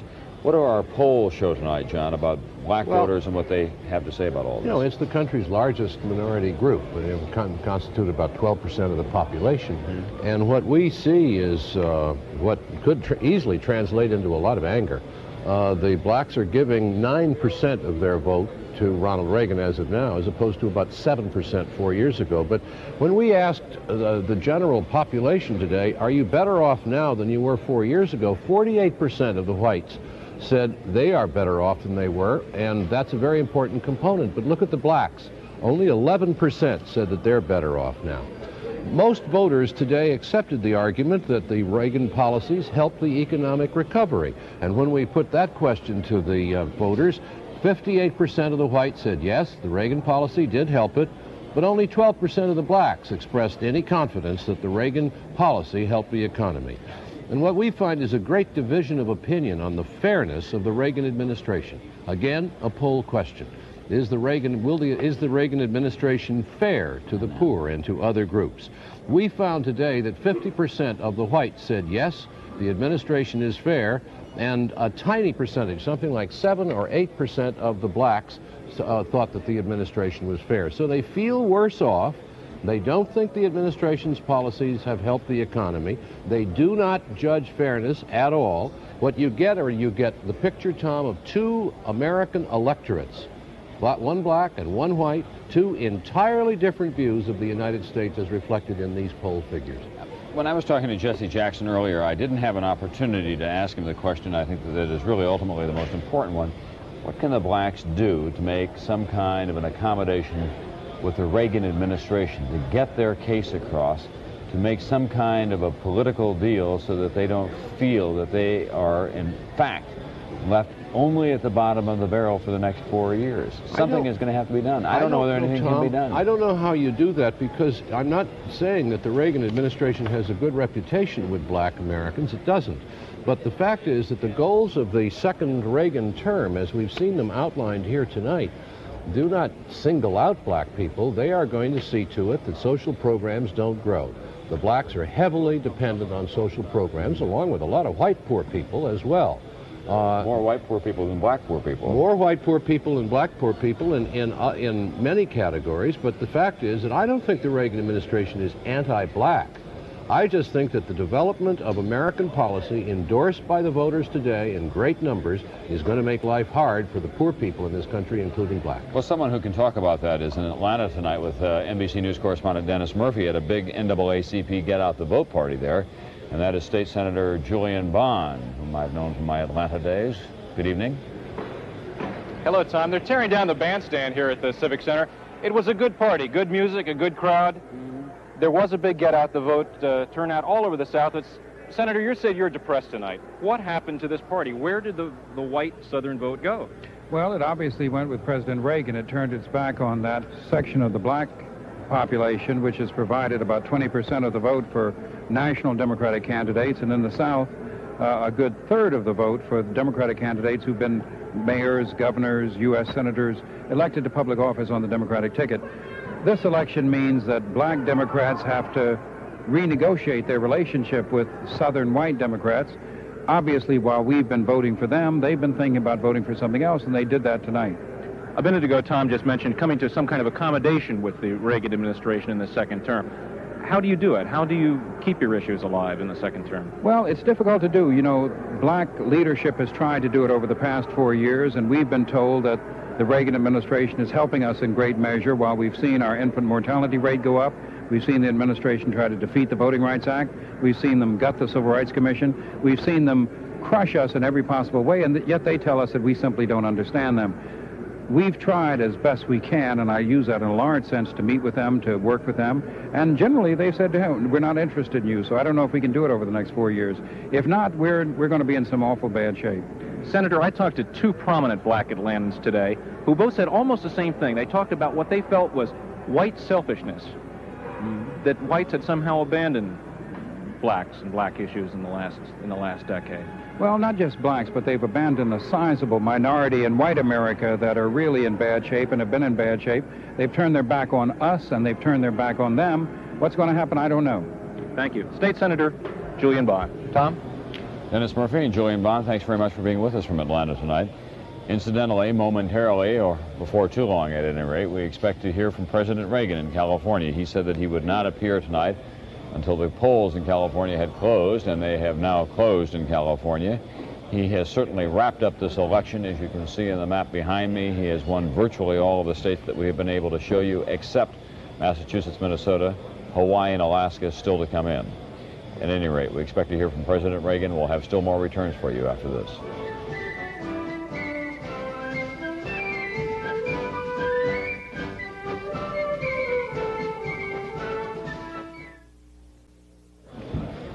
We're back once again. During the course of this campaign, as an insult, Walter Mondale called President Reagan the Sunshine President. Well, the sun certainly was shining on President Reagan much more than it was on Walter Mondale on this election day. It's going to be a sizable electoral college landslide for the president, and probably a sizable popular vote landslide for him as well. We've got some very tight races around the country, however, especially in the Senate race in Illinois tonight, and Roger Mudd has been keeping track of that. Roger? Real close out there. Well, look at it. 62% of the precincts in. Paul Simon holding on, 5-point lead over Republican incumbent Charles Percy.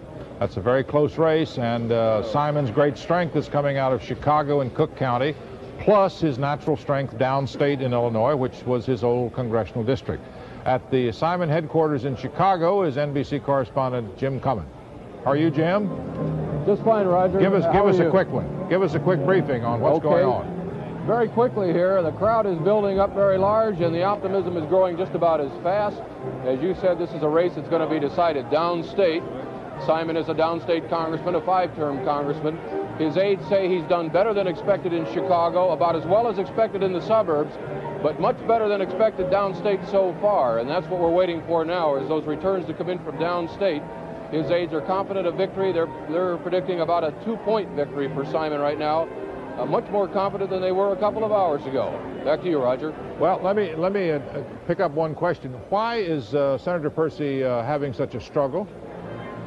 Well, there are a couple of reasons that are suggested, at least here at Simon headquarters. One is the problems that the farmers have had in Illinois over the past 4 years of the Reagan administration. Even though President Reagan won Illinois, a lot of the farmers downstate identified their troubles with Senator Percy. Another factor was the black vote. Senator Percy in years past has done very well with the black vote in Chicago, for a Republican, that is. And this time it looks like Simon got more than 90% of that black vote. And Percy's decision then to wrap himself around Reagan to try to ride the Reagan coattails has cost him the black vote and the liberal vote and much of the Jewish vote? That's right. I think it hurt him in all of those areas. And in addition to that, he did not do as well in the Chicago suburbs as he was expected to do, Roger. And one of the reasons that a lot of people suggest for that is simply he's been in the Senate for 18 years and they're ready for a change. Do you remember, Jim, because you're an old Chicago hand, do you remember Senator Percy apologizing 6 years ago for being such a liberal? I certainly do. I remember him going on TV shortly before the election when the polls showed him far behind, saying, "I got your message, and believe me, I'll do what you tell me to do the next time." Well, this time he may be getting another message, and it may be too late. Okay, Jim, thank you. That's Jim Cummins in Chicago. Tom? Roger, we've got a roundup of some of the fastest-growing states in the country where Ronald Reagan has been doing very well tonight. We'll begin with the national vote, first of all.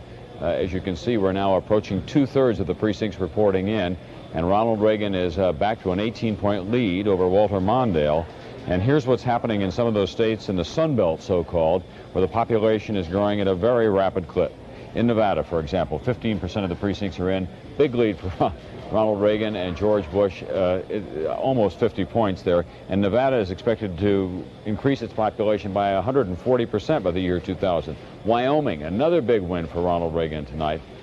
61% of the precincts in. As you can see, they're a 40-point lead, about. And in Wyoming, they expect to increase their population by about 100% in the next 15, 20 years.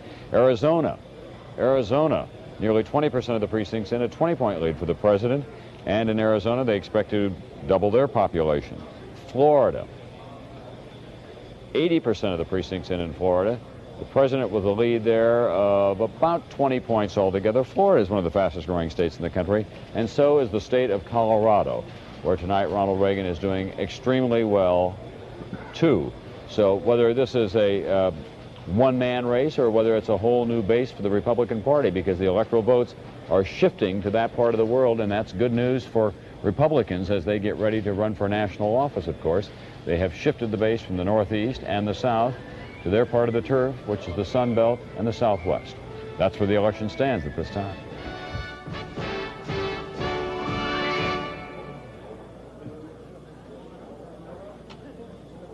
Chris Wallace is at Reagan headquarters right now. Chris, they must be feeling pretty good out there. Well, Tom, they are indeed. As you can see the scene behind me, it looks very much like the Reagan rallies that we saw all this fall, with thousands of supporters here, balloons, bunting, everyone with an American flag that they're holding up. Governor George Deukmejian, who is the Republican governor of California, is warming up the crowd, and we expect Ronald Reagan down here in about 7 or 8 minutes to accept a second term as president, to formally accept his victory, which he was earlier this evening when we talked to him up in his suite. He was unwilling to accept. He said he wanted to wait for it to be official. He wanted to wait for Walter Mondale to concede, but I think even he now, cautiously optimistic as he is going to say, yes, I've got 4 more years. And we have more young people and minorities. Earlier on, Ed Rollins, who's the campaign director for Reagan, Bush, and I were talking, and we were watching Walter Mondale concede, and he was looking at it and seeing how sad Mondale looked, and he said, you know, this is very sad. It's a tough business, and even though we've been working for a long time to beat him, I take no great joy in seeing this. But then, having said that, suddenly he got mad and said I should have put more negative advertising on in the state of Minnesota. He thinks he's going to lose Minnesota, that they'll only win 49 states, and he was thinking that we should have put more negative advertising on in Minnesota so that they could have carried that state. So on the one hand, some sense of sadness at the defeat of a fellow warrior, but on the other hand, some feeling of, gee, we should have tried harder so we could have beaten him even worse. Tom? Thanks very much, Chris Wallace at the Century Plaza Hotel tonight, and it's there that we expect to see the president very shortly. This can be a great disappointment to, I think, people in the Mondale campaign and to a lot of people who have lived in Massachusetts at one time or another and are ardent Democrats. NBC News now projecting that the state of Massachusetts, Ronald Reagan, the winner of the state of Massachusetts. It went with him 4 years ago. It goes with him once again, and the state of Massachusetts goes for Ronald Reagan tonight. We heard some commentary that we don't necessarily need in the studio here tonight. So Ronald Reagan wins the state of Massachusetts tonight. That leaves Minnesota, Alaska, and Hawaii still to come in. It was in Massachusetts that Walter Mondale put on one of his most impressive rallies in the closing days of the campaign. It was there that he appeared with Speaker O'Neill and Ted Kennedy, Governor Dukakis on the Boston Common, with the crowd estimated anywhere from 50 to 100,000. When Mondale got to a few stops down the road, he said it was 150,000 at one point. But they could not hold the state of Massachusetts. We put that now in the Reagan column tonight, the state of Massachusetts, and that the prospects of a 50-state sweep remain tonight for President Reagan. That's really something, John. We're going to talk about party strength and changes. We're going to have to scramble the whole equation tonight. Well, I guess you are, and perhaps you're not, though, Tom. It's interesting. There sits Ronald Reagan tonight with 59% of the popular vote at the moment, 505 electoral votes. Does that translate into more power at the grassroots for the Republican Party? Well, we asked people today in our poll to identify themselves. In 1980, 27% of the people we interviewed identified themselves as Republican. Now let's see what happened this year. More, 32%, a 5-point gain.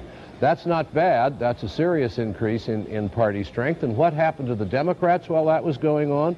Well, we go back first to the question we asked in 1980. 39% of the people we interviewed said they were Democrats then, and today, only 33. That's a 6-point loss.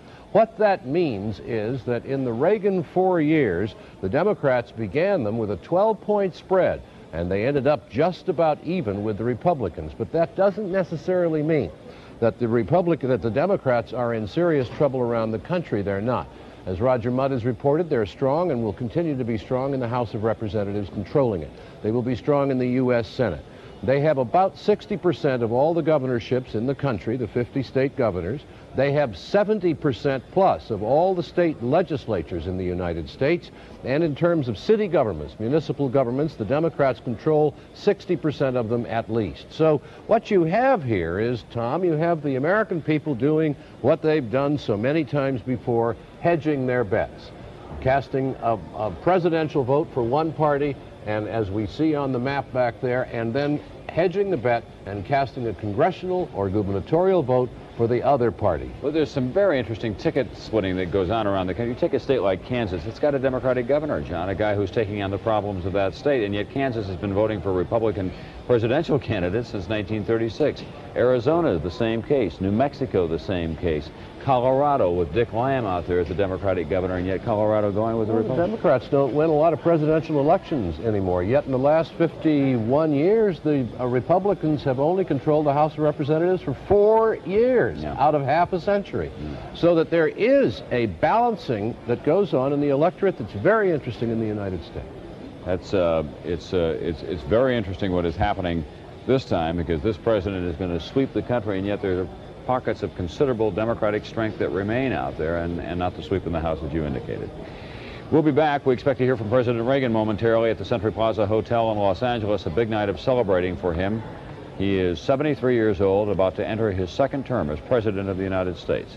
All that more from NBC News Election Headquarters after this.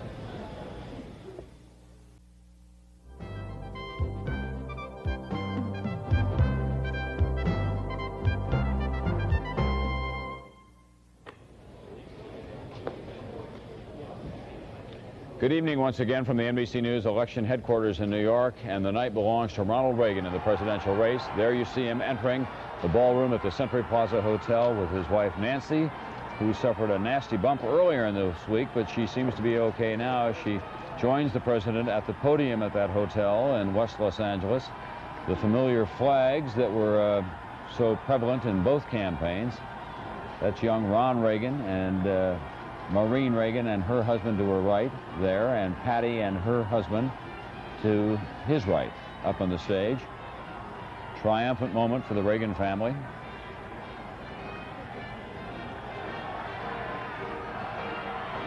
Young Ron and Patty Reagan are the children of the president and Nancy Reagan. Maureen is a daughter by the president's first marriage to Jane Wyman, and a very active campaigner in his behalf, an outspoken advocate of women's rights, working out of the Republican National Committee.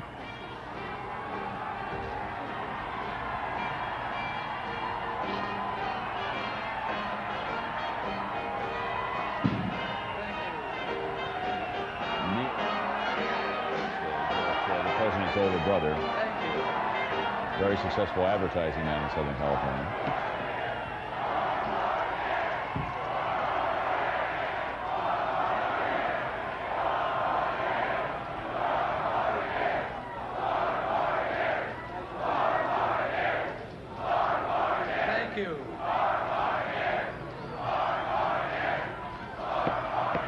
Thank you all very much. Thank you. Thank you. That's the president's brother that you can see with the glasses in the background. Look at the hair in that family. I mean, he's older than the president. I think that's just been arranged.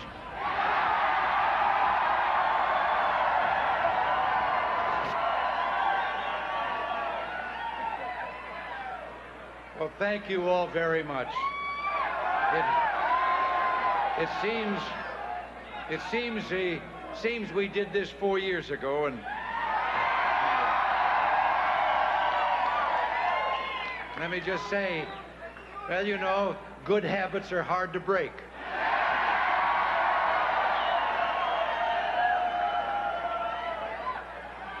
Just a short time ago, Walter Mondale phoned me, and he concede. No, and he told me that the people had made their decision, and therefore we were all Americans. We'd go forward together.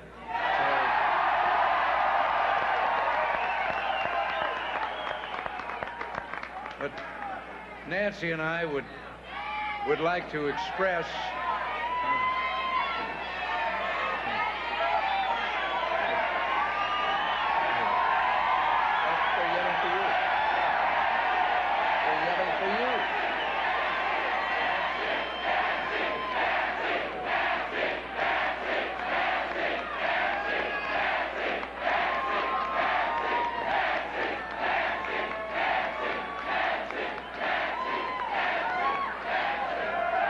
Nancy, thank you. You know, we could spend the rest of the next 4 years thanking all of those who have made this night possible. But there are a few I'd like to mention this evening. First, Nancy and I want to express our warmth and our deep gratitude to George and Barbara Bush.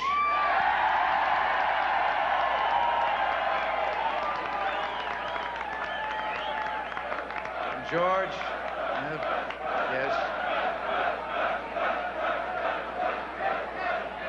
And George, if you're watching down there in Texas, thank you for campaigning so magnificently all across this country.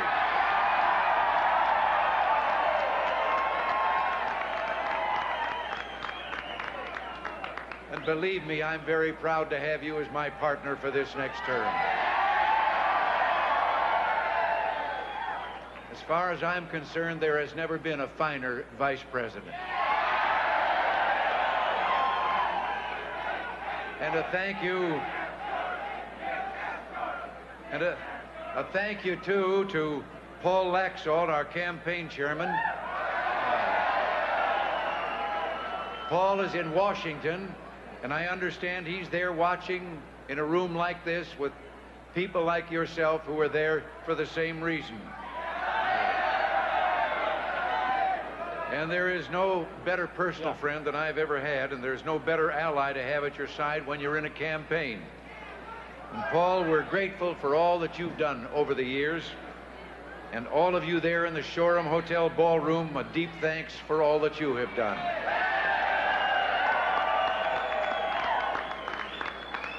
And Paul would be the first to say how much help he had and what an outstanding job was done by Ed Rollins, our campaign director.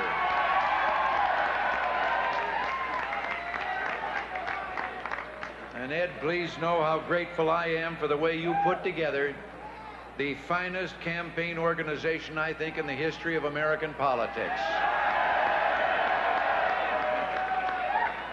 Our thanks, too, to Mayor Margaret Hance, our deputy campaign chairwoman. She gave of her time so generously. Back in Washington, we owe so much to the great work of the Republican National Committee and its chairman, Frank Fahrenkopf. Frank and all those dedicated people who worked with him they give politics a good name. We wouldn't have enjoyed this victory tonight without them. And now I have a special thank you for something that began here in this state almost 20 years ago. First by the dozens, and then by the hundreds, and finally by the thousands, we've seen our friends, all of you volunteers and workers who came to our side to help.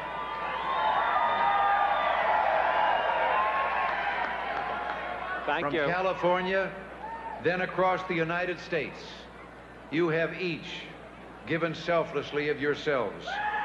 And I have no words to properly thank you for all that you've done. We set out, I remember, back those almost 20 years ago, and said that we could start a prairie fire here in California, one that would capture the intensity of our devotion to freedom and the strength of our commitment to American ideals. Well, we began to carry a message to every corner of the nation, a simple message. The message is, here in America, the people are in charge.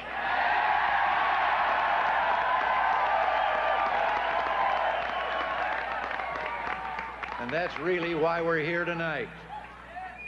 This electoral victory belongs to you and the principles that you cling to, principles struck with the brilliance and bravery of patriots more than 200 years ago. They set forth the course of liberty and hope that makes our country special in the world. To the extent that what has happened today reaffirms those principles, we are part of that prairie fire that we still think defines America, a fire of hope that will keep alive the promise of opportunity as we head into the next century. 4 years ago, when we celebrated victory in this same room, our country was faced by some deep and serious problems.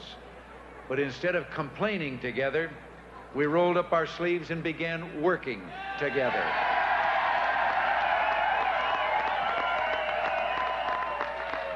We said we would get inflation under control, and we did. We said we would get America working again, and we've created more than 6.5 million new jobs. We said that we would work to restore traditional values in our society, and we have begun. And we said we would slow down the growth of government and the rate of its spending increases, and we did. We said we'd get interest rates down, and we did. We said we would rebuild our defenses and make America prepared for peace, and we have.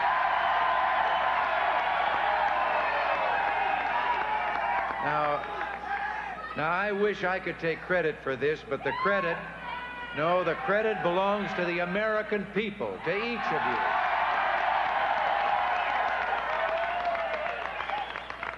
But our work isn't finished. There's much more to be done. We want to make every family more secure, to help those in our inner cities, on our farms, and in some of our older industries which are not yet back on their feet. And the recovery will not be complete until it's complete for everyone.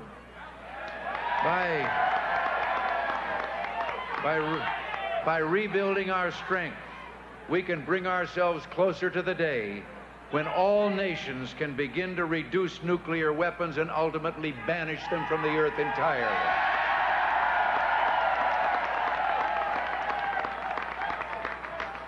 You know, so many people act as if this election means the end of something.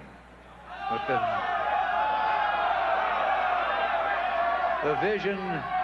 the vision we outlined in 1980, indeed the passion of the fire that we kept burning for 2 decades, doesn't die just because 4 years have passed. To each one of you I say, tonight is the end of nothing. It's the beginning of everything.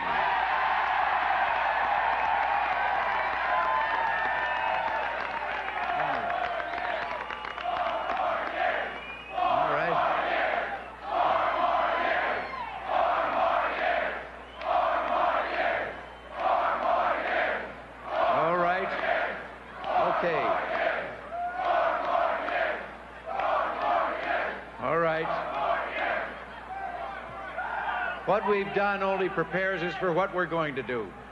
We must continue not only into those next 4 years, but into the next decade and the next century to meet our goal of sustained economic growth without inflation and to keep America strong.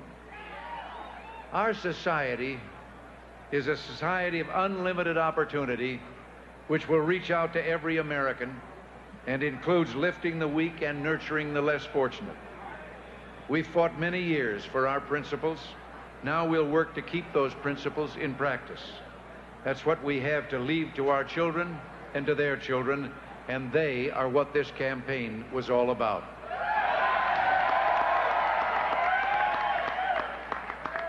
We've come together again, we're united again, and now let's start building together and keep that prairie fire alive, and let's never stop shaping that society which lets each person's dreams unfold into a life of unending hope.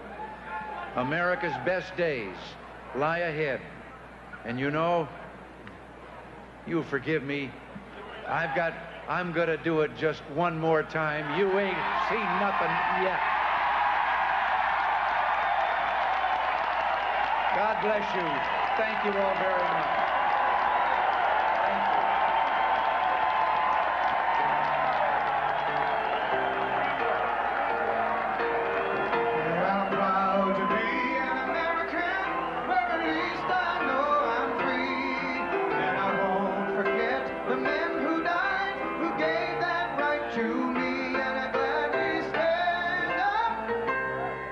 To you and defend her still today, 'cause there ain't no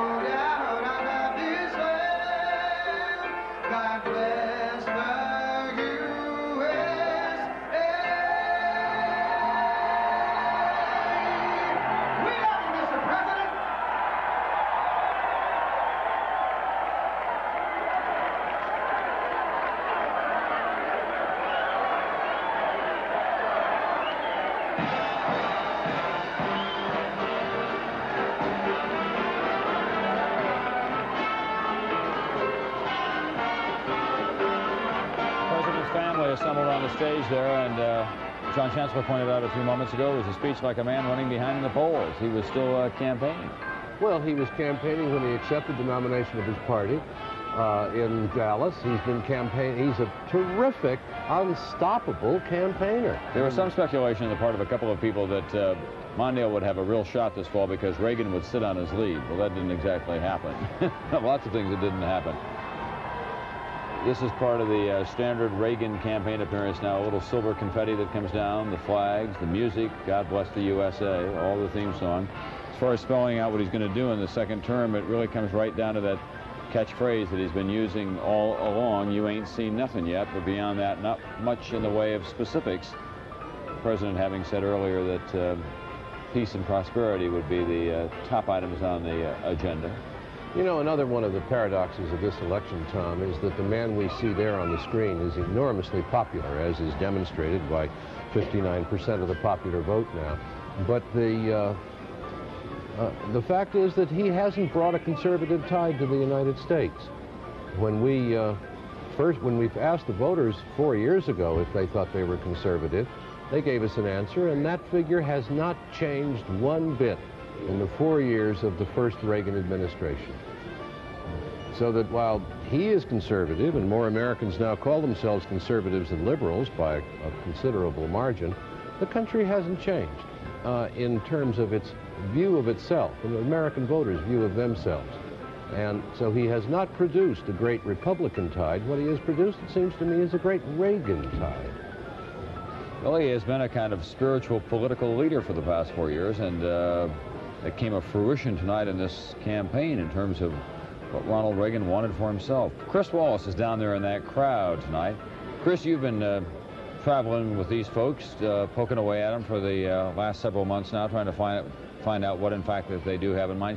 You expect that we'll have a wholesale change of personnel? You said earlier tonight that the president's comfortable with the folks he has around him, but do you think that, for example, in the cabinet, that Donovan can survive at Labor, that Cap Weinberger will continue at the Defense Department, George Shultz at State? Well, Tom, I don't think there are going to be any wholesale changes in the cabinet. We are told, in fact, the president said tonight when he was up in his suite watching TV returns and we were allowed in, that he's very happy with his team. He thinks it's a good team. I think you may see some changes in the lower levels of the cabinet. For instance, I think Terrell Bell, the Secretary of Education, may leave. There's a possibility that Margaret Heckler might leave. But I think the top policy-making level, the Caspar Weinbergers, George Shultz's, Jim Baker's, that team will stay intact at least for the first 6 months of next year, because the president very much wants to make something of this mandate, and he wants an experienced team that will hit the ground running next January. Tom? Thanks. Chris Wallace at the Reagan campaign headquarters tonight. And now we're going to Houston, Texas, where you see George Bush and his family assembled before an American flag. Protocol on election night. The top of the ticket gets to go first. Now here's George Bush, who has been living in a hotel in Houston as his unofficial residence in that state. Mrs. Bush on the far right, members of his family, including his brother and some of his sons, their wives. You've been here 5 hours. Where'd you get all that energy?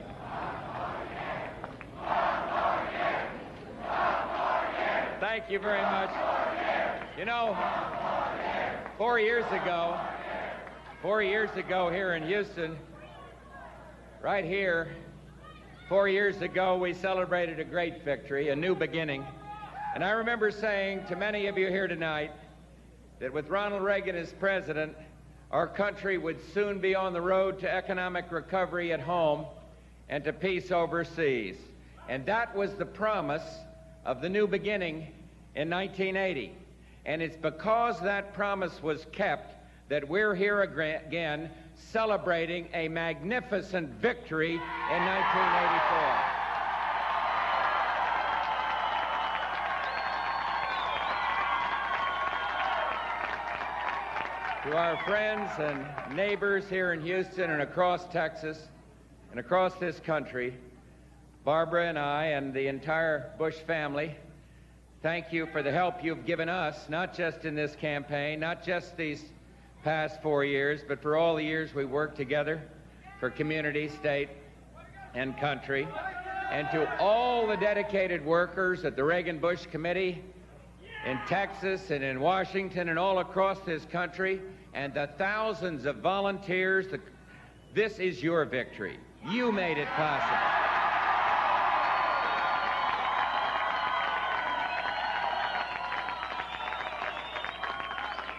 And in the coming 4 years, as in the past 4 years, and you just heard this president, you just heard our great president, he and I will dedicate our efforts to making your vision of America a reality.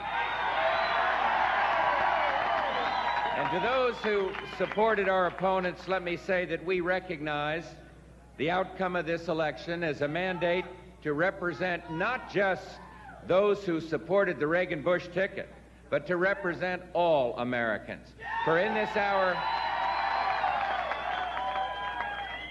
hour of victory, this wonderful hour of victory, let's not forget that the strength of our free system lies not only in the right of the majority to express its will, but in the right of all Americans to have their voices heard and their interests served. And this has been a long, hard-fought campaign, a historic campaign. And a little while ago,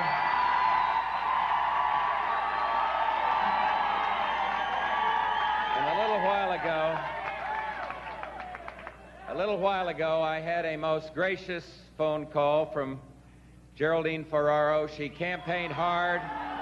She was a strong opponent. No, she worked very, very hard. A strong opponent. Barbara and I both talked to her and thanked her and sent our best wishes to her and to her family.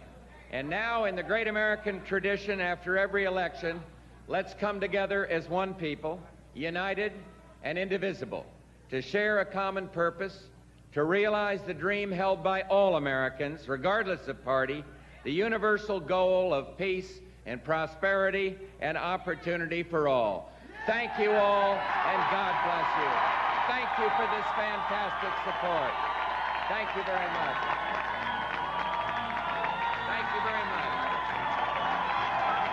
Just great. Vice President George Bush and his wife Barbara Bush at the podium in Houston, Texas, making an appearance tonight. Vice President was an indefatigable cheerleader for President Reagan and the accomplishments of the administration during the past 4 years in the course of this campaign. And it took a lot of heat for that.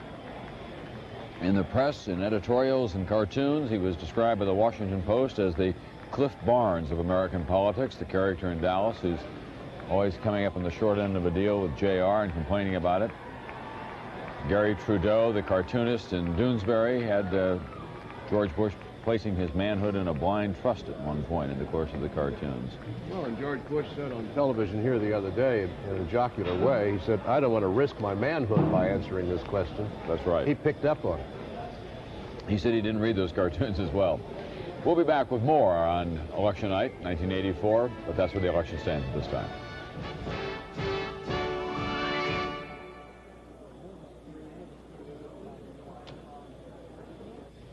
We're back. Roger, you think there's any chance at all that George Bush could ever win the Republican nomination for president in 4 years? Oh, yeah, there's a chance. I just recalling what we've heard this evening, I think probably the most devastating comment I've heard in public was uttered by Lynn Knopfsinger tonight when Emery King was interviewing him, and he asked Mr. Knopfsinger, you think George Bush helped himself by the way he campaigned this year? And Knopfsinger, yeah, I think he helped himself a little. Yeah. I think the conservative wing of the party is going to be just so determined to make sure that he doesn't get that nomination, and they still control the process in the GOP. Well, they wrote the platform. They control this convention. They'll control the next convention. Right. And they're, as you say, Tom, they are very, very suspicious that he is a conservative in sheep's clothing. Yeah. And I must say that George Bush does sometimes damages his own image. Jim Dickinson of the Washington Post tells the story about George Bush being asked once why he wore those Brooks Brothers suits. Didn't they give him a preppy image? And Bush said, well, for one thing, he said, I don't think they give me a preppy image. He said, the other thing, he says, they're not from Brooks Brothers. He said, they're from J. Press, right, one of the leading preppy suppliers in the United States. I think he's fun to campaign with and fun to watch, but I think he makes at least his share of mistakes when he's out on campaign. We're going to project another state for guess who? We have very few left. Guess who? Ronald Reagan wins the state of Hawaii tonight. Hawaii is one of those states that goes Democratic generally, but this time we are projecting John Chancellor in Hawaii right there on your screen. There is the state of Hawaii, the string of islands, color them blue tonight for Ronald Reagan. The last couple of elections, they've gone for the Democrats, but not this time. And the Reagan total continues to roll on. That's the Electoral College total now, 522 to just 3 for Walter Mondale. The District of Columbia, not a state, of course, 522 electoral votes. This is what the national vote shows at this time. There's the map. That tells the whole story. It's all blue. 4 years ago, David Brinkley described the map as looking like a suburban swimming pool, and now it looks like an entire ocean. Okay, we have some popular vote landslides down through the years in the 20th century, and you can make a comparison of how well Ronald Reagan is doing tonight and is likely to do with, say, the vote in 1920, when Warren Harding won by 26 points that time against his Democratic opponent, Mr. Cox. In 1936, FDR, elected to a second term, had a win, as you can see, of 24 points over Alf Landon in the election of 1936.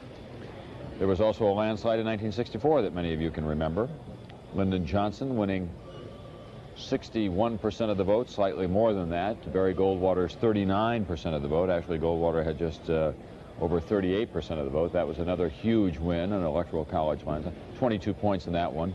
That's kind of the modern-day standard. And in 1972, George McGovern lost to Richard Nixon by 23 points in that election. 23 points. Well, it seems unlikely that it's going to go that high tonight, but here's where it stands right now. It's an 18-point spread.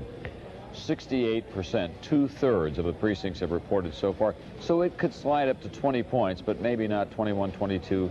Certainly not the days of Warren Harding when it went as high as 26 points. Nonetheless, a devastating loss tonight for Walter Mondale and for Geraldine Ferraro. And Connie Chung is in Washington tonight with a man who knows all about some of the pain, the trauma of an evening like this, but made a remarkable comeback in the Democratic primaries this time. Former Senator from the great state of South Dakota, George McGovern, with Connie Chung. Thank you, Tom. Senator McGovern, you are in the unique position of fully appreciating and understanding how Walter Mondale feels tonight. Share your thoughts with us. Well, I think, first of all, he has the satisfaction of knowing that he gave it his very best effort. No one could have campaigned any harder or more committedly than Mondale did over the last few months. But he's going to be disappointed. The fact that only one state, the District of Columbia, went with him, I know makes him feel a little bit down. I had that same experience 12 years ago. I think he's taken my title away from me as the most defeated Democratic candidate. That's right. As we were watching, you yelled over to one of our producers here and asked just how many electoral votes were in Minnesota. And you noted what you took 17 electoral votes. I had 17 electoral votes. If Walter Mondale gets Minnesota, he'll end up with 13 electoral votes. But that's not the point. The point is it was a hard-fought campaign. I doubt if anyone could have defeated Ronald Reagan in 1984. Really? He was not at the Gary peak. Hart, perhaps? I don't think it would have made much difference whether we had John Glenn or Gary Hart or Walter Mondale or whoever it was. This man was not to be beaten in 1984. Senator George McGovern, thank you for being with us. Tom? Thanks, Connie. There's the map that we've been talking about. George McGovern wondering whether or not, in fact, he'll go into second place now against Walter Mondale, but also identifying with the pain that he must be feeling tonight. By the way, Mondale still has not won the state of Minnesota. That is his home state. We have not been able to make a projection in Minnesota, although he leads now by about 8 percentage points with more than half of the precincts reporting in, but we can't make a projection there yet. There it is on the map before you. It tells the story of this evening in the presidential race, at least. A huge victory for Ronald Reagan.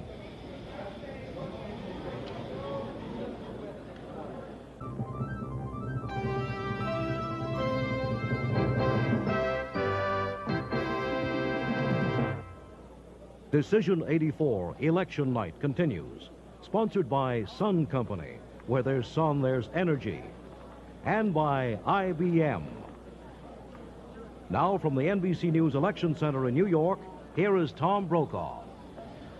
Good morning once again. Good morning in the Eastern time zone, at least. It is still late at night, of course, in the Western time zone and in the Central time zone just coming up on midnight. And this day belongs to Ronald Reagan in the presidential race. He has a commanding lead over Walter Mondale, perhaps of historic proportions. Walter Mondale still holding on to the state of Minnesota. We cannot make a call there, but so far, of all the other states that have checked in and the results that we have been able to analyze, the winner, Ronald Reagan, 522 electoral votes to just 3 for Walter Mondale from the District of Columbia so far. And here's how it translates in terms of the popular vote nationwide. 70% of the precincts have now checked in. An 18-point lead for the ticket of Reagan and Bush over Mondale and Ferraro at this hour. That is a landslide, however you describe it, and it is true as well in the Electoral College vote. Now, something has been happening around the country. That is, Republicans at every turn have been claiming a mandate, saying that with the size of this presidential election, that everyone will just have to roll over and play it the president's way for the next 4 years or so. But in the House of Representatives, the Republicans were able to pick up only 17 seats. I say only 17 seats because there had been hopes on the part of the GOP that they would get back the 26 that they lost 2 years ago, perhaps as many as 30, and that they would have a clear ideological majority in the House of Representatives, if not a numerical majority. And I think that it's down to about 2 Senate seats that the Democrats perhaps have picked up before this night is out in the Senate. All of this of great interest to the Speaker of the House of Representatives, who's been following this tonight from the Capitol in Washington, and that is Speaker Thomas P. Tip O'Neill. Not a very good night for the Democrats nationwide, Mr. Speaker, for the 4th time of the last 5 presidential elections. Why do you think the country has been turning its back on Democratic presidential candidates? We've now had an outsider in Jimmy Carter, someone from the left wing of the party in George McGovern, and somebody from the mainstream in Walter Mondale. None of this has begun to work. Well, all I can tell you is about tonight. The President of the United States was a tremendously popular individual, probably the most popular man in the history of this government. We've never seen his like. He's excellent on media. You know, I quote being at a parade recently where some women said to me, "Tip, we love you, keep fighting Reagan, but we're voting for Reagan." It didn't make sense to me, but that's the way it is across America. You made reference to the fact that there's 17 seats out there that we've lost.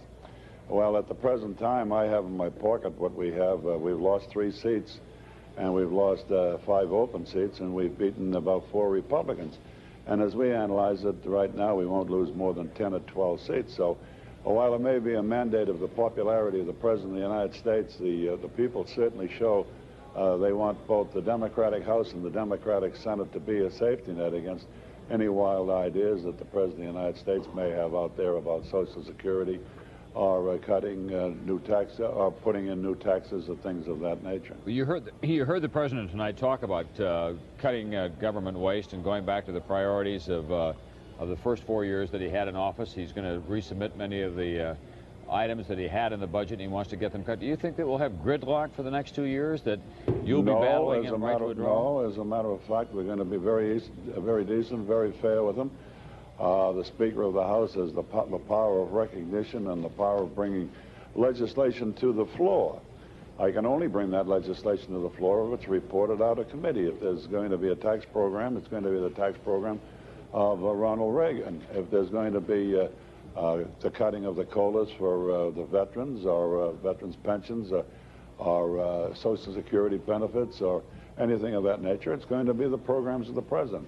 We're going to be very, very fair with the President. He made a tremendous amount of promises and pledges to the American people, and we're going to give him the opportunity of keeping them.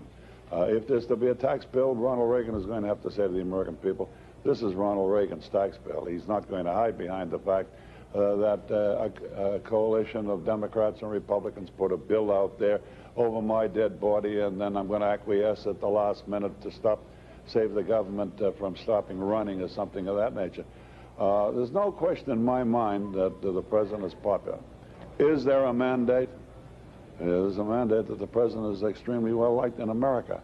About his programs, no question. I think we're here for a safety net.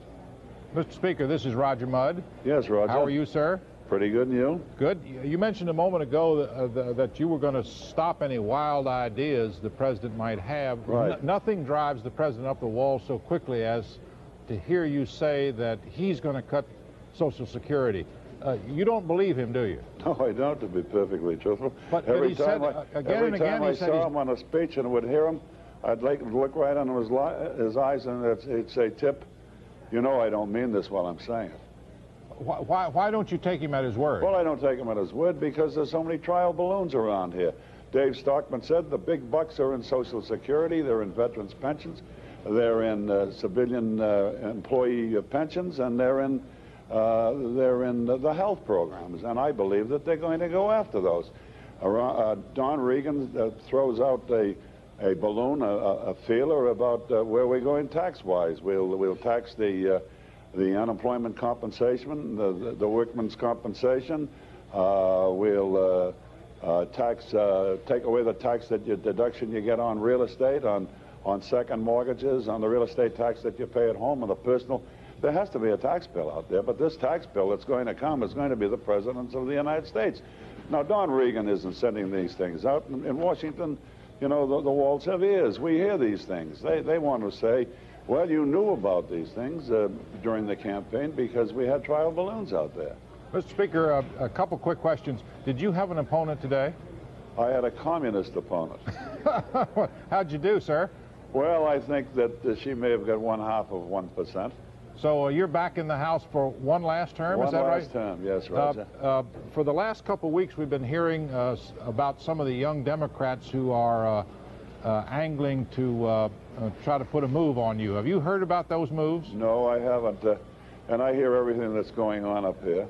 You don't feel threatened, your speakership, no? No, not at all. I think that's the imagination of people in the media who like to try to make stories. Well, I was just passing on lots of... Sir? Thank you, Roger. I keep a keen look at the House at all times. All right. Are you ending the interview, Mr. Speaker?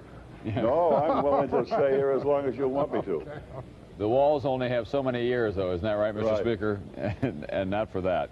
And are you really, just to one more, sir, have you struck a deal with the president about going to Ireland as the ambassador? Well, of course, when I made that statement some time ago, he called me and said, Tip, I'll give it to you the day after tomorrow if you're really interested.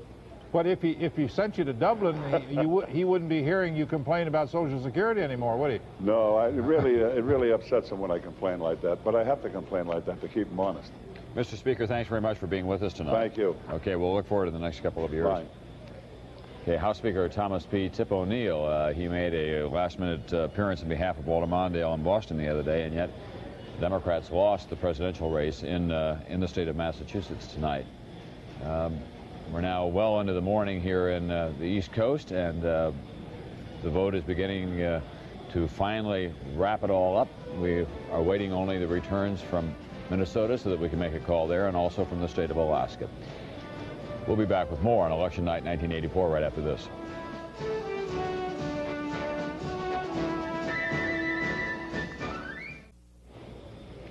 We're back here at NBC News Election Headquarters on Election Night 1984.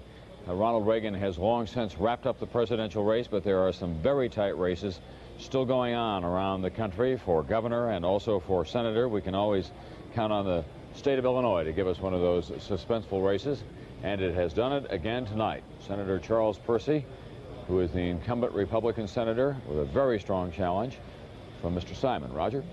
Well, it couldn't be much closer, Tom.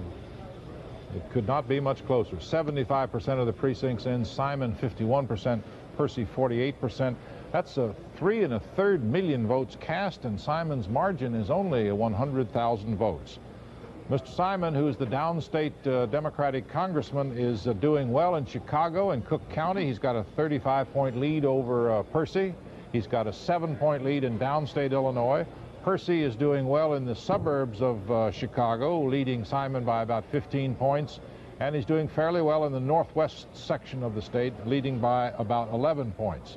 So that will go to the wire. 74% of the precincts in. At the Percy headquarters, standing by to give us the benefit of the Percy headquarters thinking, is Mary Nissenson. Mary, are they keeping their heads down, waiting for some final break on the votes?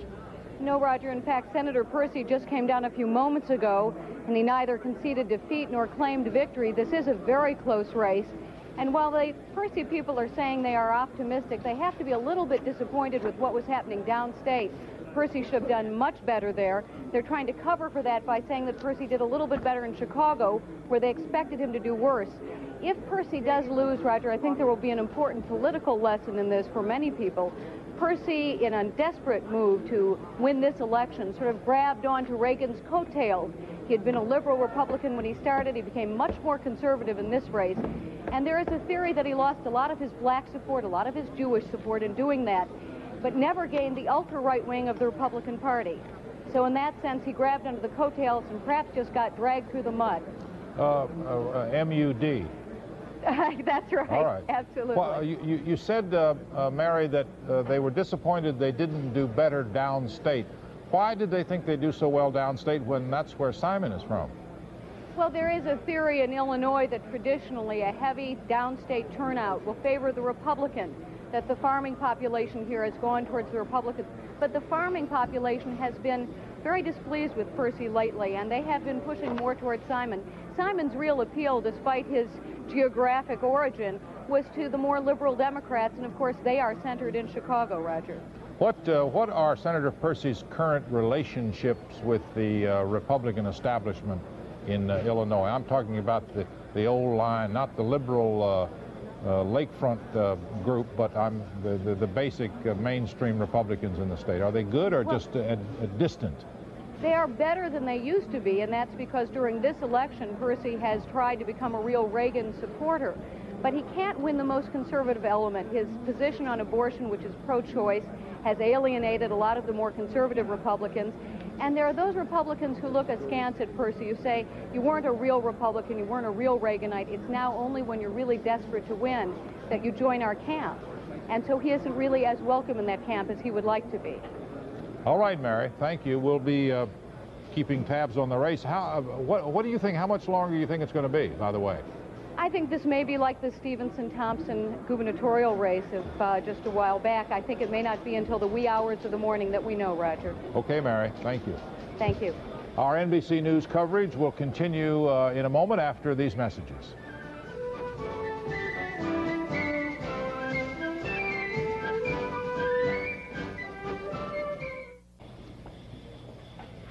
NBC News election headquarters on election night 1984, and one of the themes that Walter Mondale hoped to stick to Ronald Reagan during the course of the campaign was the deficit. What are you going to do about it, Mr. President? You're going to have to raise taxes. Here's what the deficit is doing to our national economy.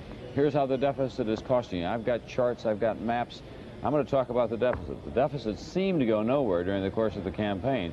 Well, Chancellor, what about the poll? Well, you do find that there is a little bit of apprehension about the deficit out there. People do know that something is going to have to be done about it. And from one of our questions, we asked, will the deficits hurt you? It looks as though people are genuinely worried. Yes, said 46%. Now, a lot of people don't even know what deficits are. So when 46% say it will hurt, as opposed to 28% saying no, you pay attention to a figure on that. 26% don't know, and many of us may feel that way about it. But the president says that prosperity will grow us out of the deficits. Not very many people believe that. Many said only higher taxes, and Walter Mondale said let's pay higher taxes to cut it. Well, Mondale's position drew 32% yes from the voters today, but 50% said no, and 18% said not sure, which is a rejection of the Mondale plan. So that while people are worried about the deficit, and legitimately so, it's huge and getting bigger all the time, they do not want themselves, at least half of them, to pay higher taxes to do anything about it. And Tom, it just seems to me that this is one of you're going to have to pay the piper on this some way, and that the economy, hardly anybody believes that the economy will magically grow and reduce the deficit. Well, you heard House Speaker O'Neill tonight talking about Donald Reagan and those and the walls that have ears in Washington, hearing about the plan to tax, for example, now that you'll no longer be able to deduct the interest payments on a second home or on some mortgages or a house on state and local sales taxes and so on. Mike Jensen, you've been following all of this in the financial community. What do they think down there, those wizards of Wall Street, about what is likely to happen in the next year? Tom, they really think that it's going to have to be a combination of cutting costs and of raising taxes, and that there is no way the administration is going to get through this, to reduce that deficit, to do what the president has said he wants to do, that is bring down interest rates without doing both of those things. And what do you think will happen in the economy in the next, say, 6 to 8 weeks or so as a result of this overwhelming election of Ronald Reagan tonight? Well, it depends on the success they have in doing these. On the one hand, you have this mandate for Ronald Reagan. On the other hand, you don't have very much of a gain for the Republicans in the House. That means it's going to be very difficult for the Republicans to accomplish, first of all, this kind of getting the government out of people's lives. In order to do that effectively, to take a piece out of the government expenses, it would require cutting into programs like Medicare, Medicaid, government pensions for government employees, farm subsidies, and those are going to be very, very difficult to do. And then on the tax side, it will be even more difficult because the president has said that he does not intend to raise individual tax brackets, and that means some kind of a flat tax, which will be tough, and also possibly a value-added tax at some point. Well, let me make an observation here. It seems to me, Mike, based on the size of the president's electoral vote victory today and how good he must feel about the way that map looks, that he is not going to be pushed or cozened in any way into a tax increase plan. I mean, I think he has a right now to say, no, I said no, and I mean no. There isn't any ambiguity about his position with the voters. And I think probably what that means, John, is that he will go for what they call a flat tax, which is a reduction in everybody's tax brackets with an elimination of loopholes to try to make up the difference. He has called that a revenue neutral tax, meaning it won't raise any more money. But it will. But that leaves us, also it will a bit, and it also leaves us with this horrendous deficit, which will require some kind of revenue to be raised, and that's where a hidden tax, such as a sales tax, a value-added tax, would come in, farther along the line. Mike, when the wizards of Wall Street talk about cutting costs, do they know where there are some costs to cut? No, I think that's the thing, Roger. Everybody talks about getting the government out of your life, but nobody wants it to be their life. It's going to really cut into these, as I said, the areas that were avoided during the first Reagan administration. Social Security areas. NBC News economics correspondent Mike Jensen. In the few seconds that we have here, I want to tell my favorite story of the campaign. Art Buchwald speaking before a group of moguls, mostly captains of industry. How many of you are for Ronald Reagan? Every hand in the room went up. They're all for Ronald Reagan. Now Buchwald waits for the hands to come down. He says, how many of you would like him to run your company? No hands went up. One guy came up and said, I'm still going to vote for him, but it won't be as much fun. That's where the election stands at this time. We're back. Mike Jensen, NBC's economics correspondent, is here. Mike, question I have for you, are companies now beginning to hedge their bets about planning for the new calendar year because of what they may see as what's going on in Washington, this gridlock over the deficit, and they don't want to get too far down the road, get entangled in higher interest rates, for example, 9 months, a year from now? It's almost paradoxical, Tom, because on the one hand, businessmen really do like Ronald Reagan. They think he's good for business. They think he's good for the economy. On the other hand, in the last couple of months, the economy has really leveled off. There is some feeling that it is doing that because interest rates are still relatively high. The president is absolutely right when he says that he has brought them down, but they are still relatively high. And that means that businesses are bumping up against these high borrowing costs, and there's a lot of concern that they will begin rising again. Most economists, most Wall Street people think the economy will begin to rise again and rise gradually, but that it will not realize its potential until interest rates come down, which will only happen when the deficit comes down. I can't see any real resolution of that in Washington in the next 6 months. No, I think it's worse than that, and I think that you've got not only a presidential election coming up for 4 years, but you've got the 1986 House races coming up, and a lot of very skittish people in the Congress. I know they have elections every 2 years, but there are different kinds of elections, and I think they're going to be very vulnerable without a Ronald Reagan to shelter against many of them. You heard the speaker tonight. He virtually dared Ronald Reagan and the Republicans to come at him. Mhm. You just try. Well, and if the Speaker was right in his estimate of how little the Republicans gained in the House, that's going to make the battle ferocious. I think blood will really flow on Capitol Hill over the next couple of years. And in the meantime, Rome burns. The deficit keeps getting bigger, and this government seems incapable of doing anything about it. Well, thanks very much, Mike Jensen, for that note of gloom that you bring to us tonight. It'll be an interesting time to watch, and of course it touches the lives of every American because everybody has to pay those interest rates sooner or later in one form or another. We're going to take you right now through the numbers as we have them at this hour. The electoral vote, 270 required. I've said that all night long. Look at what Ronald Reagan has. 522 electoral votes, just 3 for Walter Mondale. In the national race now, that is the popular vote, nearly 3/4 of the precincts have checked in. The Reagan-Bush lead remains at 18 points over Mondale and Ferraro. Tonight in Los Angeles, Heidi Schulman has been watching all of these returns all evening long with a group of people who are, well, slightly older than most of us, but they're very active voters indeed, and she's going to tell us about what some of their reactions are tonight. Heidi? Tom, we're in the midst of a party for senior citizens at a federally subsidized housing complex in Los Angeles. During the campaign, whenever the candidates talked about cutting social programs, cutting programs for the poor, cutting programs for the elderly, these were the people they're talking about, and most of them here tonight have been Democrats. Lydia Minyard, you told me that many of you, your friends, you yourself, are apprehensive in the face of the Reagan landslide. Apprehensive about what? I myself have a potential, I think. I always feel everything's going to be okay. And I think here the spirit tonight is that there has been some people that are a little intimidated and they feel a little upset and wonder just what the next 4 years will bring. We hope and we feel that everything will be okay. Reverend John Lee, you are president of the senior organization here. What do you expect in a practical way for people here in the next 4 years under the Reagan administration? Well, there's no joy here tonight in this huge senior citizens complex. Low-income senior citizens are worried.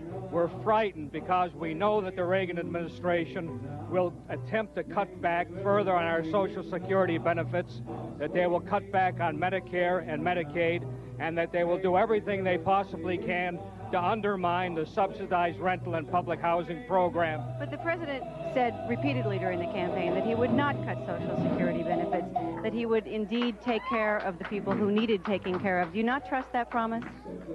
He has made this promise 4 years ago, and he broke the promise, and we anticipate he will break it again. Lydia Minyard, do you feel the same way? Do you trust the promises that were made during this campaign? I hope he keeps the promises he made this 4 years. He didn't exactly keep them the last 4 years, and we're hoping that he will. We just hope that we're hopeful that he will. We must go back to New York. Before we do, I should mention that there were some Republicans here tonight. We talked to some of those who voted for Ronald Reagan, who were obviously in the vast majority around the country tonight. But in this group, they said they were a little reluctant to talk publicly about it. One woman told me she was afraid she'd lose all her Democratic bridge partners. Tom? Well, those are priorities on a night like this. You don't want to go too far into the tank just to express your political opinion. After all, elections come once every 4 years. Bridge comes at least once a week in some of those areas. We're going to come back in just a few moments, and Roger Mudd will have an important Senate race for us that he'll bring us up to date on, and we'll tell you about what's going on in the state of Minnesota as well, where Fritz Mondale continues to hope that his home state will come through for him tonight. First to station race.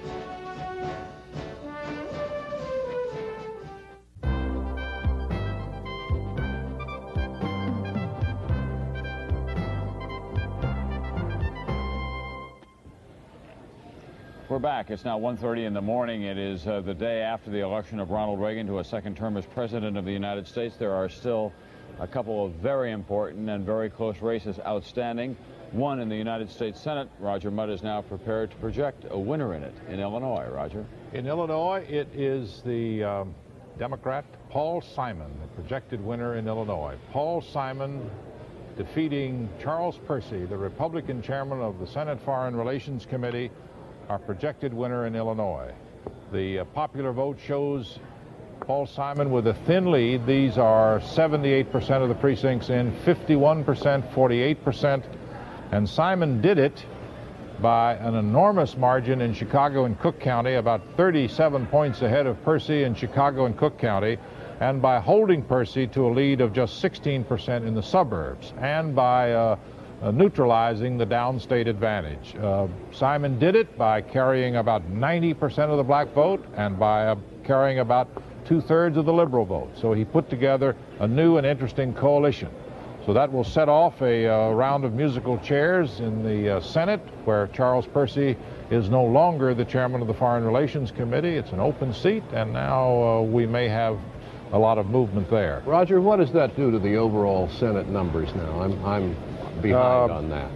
The overall Senate numbers are: the Democrats add seats in Tennessee, Albert Gore Jr. They add a seat in Iowa with Harkin defeating Jepsen.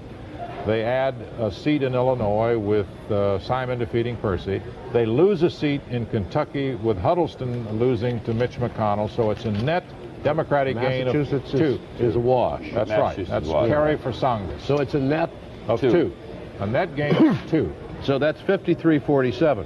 Right. So that's 53-47. Now, by the way, we want to tell you that in Kentucky, 99% of the precincts have reported in. We did project that Mitch McConnell, would be the winner in Kentucky, but we are compelled to tell you as well that the difference now is about 4,000 votes in that race out of 1,000,000, almost 300,000 that have been cast so far. Last time we talked, the margin was 4,031. Yeah, and what is it now? Well, it's about that. It's very, very close. It's 50-50, 99% of the precincts in. That may change. We believe that McConnell. Now let's go to Illinois, where the new senator from that state is speaking, and he is Representative Paul Simon, newspaper man, writes columns, letters. This is classic and I'm American not gonna liberal. Go to sleep, Gene advises me.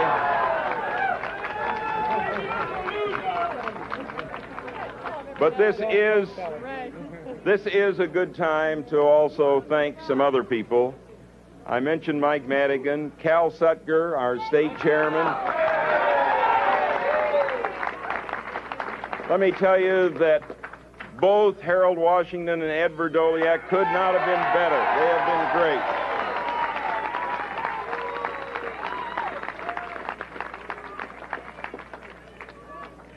My family, right back here, they have been great.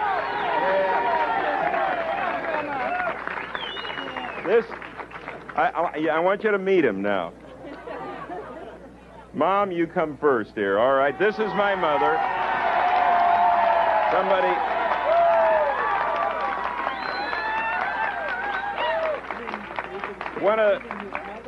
And I want you to know that one of the networks made a terrible mistake tonight. They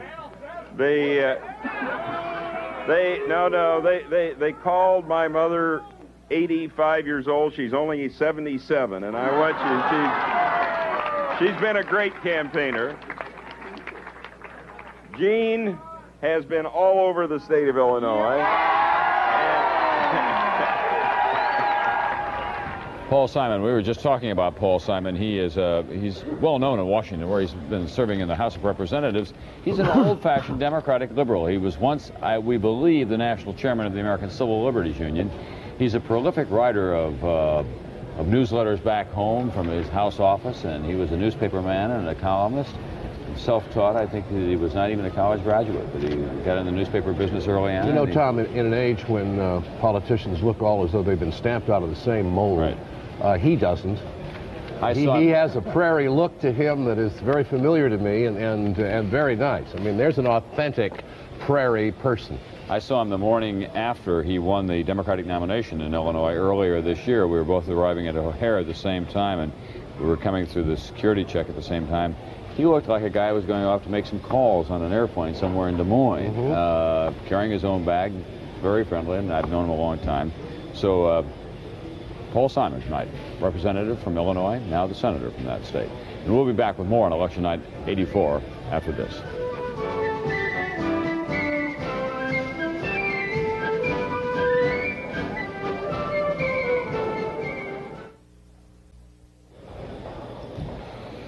We're back, and I want to bring you up to date on something. In Kentucky, we were talking about how close that race is, even though we have projected Mitch McConnell, the new winner of the Senate down there. I'm told by our wizards, John Ellis and Roy Wetzel, tonight that it is impossible for Senator Dee Huddleston to make up the few thousand votes in the precincts that are left, so I want to get that on the record tonight. We are now able to project in the state of Alaska, Ronald Reagan, the winner of Alaska's 3 electoral votes tonight as he continues this enormous landslide, perhaps sweeping all 50 states before the night is out. Only the state of Minnesota, as you can see, outstanding on our map tonight. All those other states colored blue for Ronald Reagan tonight. And in Minnesota, we still cannot make a projection. That means in the electoral vote that Ronald Reagan now has amassed 525 electoral votes. Walter Mondale, only 3 from the District of Columbia. The national, 75%. Fully 3/4 of that is now in. The lead is maintained by Reagan and Bush at 18 points over Mondale and Ferraro. That, too, a popular vote landslide. Not a record, but a sizable one nonetheless, especially in contemporary politics. Ken Bodie has been watching all of this from a perch in the Washington Square Bar and Grill in California. Right there on Washington Square, where things are beginning to thin out as a popular watering hole for politicians and observers of all kinds. Guys with braces in the background. Now here's Ken Bodie telling us what he thinks about what's going on. Ken? Hi, Tom. It's, you know, it's kind of charming to see that Minnesota is holding out for Mondale, if that's the way it works out. But it looks to me from here that the Democratic Party is suffering from a severe case tonight of what we might call white flight. Our poll shows that whites voted 2-1 today for Ronald Reagan, the lowest proportion of the white vote that the Democratic Party has gotten in a long time. White Catholics, white blue-collar workers, white Protestants were hugely for Ronald Reagan in this race. And the only 3 groups that Mondale carried across the country were blacks, 13-1 according to our poll, Hispanics 2-1, and Jews 2-1. Hispanics are marginally for the Democrats around the country, but Jews and blacks seem to be the base of the Democratic Party now. And Tom, those are 2 groups that don't seem to be able very well to live with one another. I think that it's clear from at least this perspective, this perch in the Washington Square Bar and Grill, I think it's a realigning election. I think we now have got confirmation that the Republican Party is probably presidentially the majority party and has been for the past couple of elections, and this really just simply confirms it. I just want to maintain your objectivity, Ken, by pointing out that you have before you a glass of bubbly that is neither in sorrow nor in celebration. I mean, you play it right down the middle. Well, what about the Democratic Party? You've been paying a lot of attention to it for the past 10, 15 years or so. What do you think will happen now in the next 4 years? Will we begin to hear from the likes of Bob Graham and Bruce Babbitt, the governor of Arizona, the governor of Florida, Bill Clinton in Arkansas? Some of those people who have not been on the national scene now begin to step forward and say, hey, look, we've been solving problems in our states. You ought to take some advice from us? Yes, I think there's no question about that, Tom, that there's going to be a group of governors in the ages from 35 to 45 who have been watching the Democratic Party from the time that George McGovern suffered an electoral landslide about the same proportions that Walter Mondale has. Now the center part of the Democratic Party has lost just as big as the left wing of the Democratic Party did. And those who said tonight, and there are a lot of Democrats around here who said this is a personal mandate for Ronald Reagan, not a realigning election. It seems to me probably back in about 1936, there were a lot of Republicans who said the same thing. It's a personal mandate for Roosevelt, not a realigning election, and they learned to live with the opposite of that truth for the next 20 years or so. And you're going to see Babbitt. Babbitt is a good choice.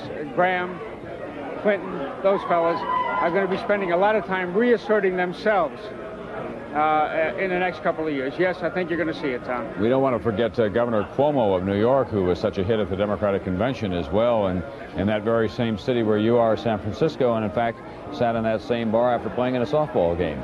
Thanks very much, Ken Bodie at the Washington Square Bar and Grill tonight. Hazardous duty for you, but someone has to volunteer for it, Ken, and we're grateful to you for going all the way out there and doing it. We'll be back after this.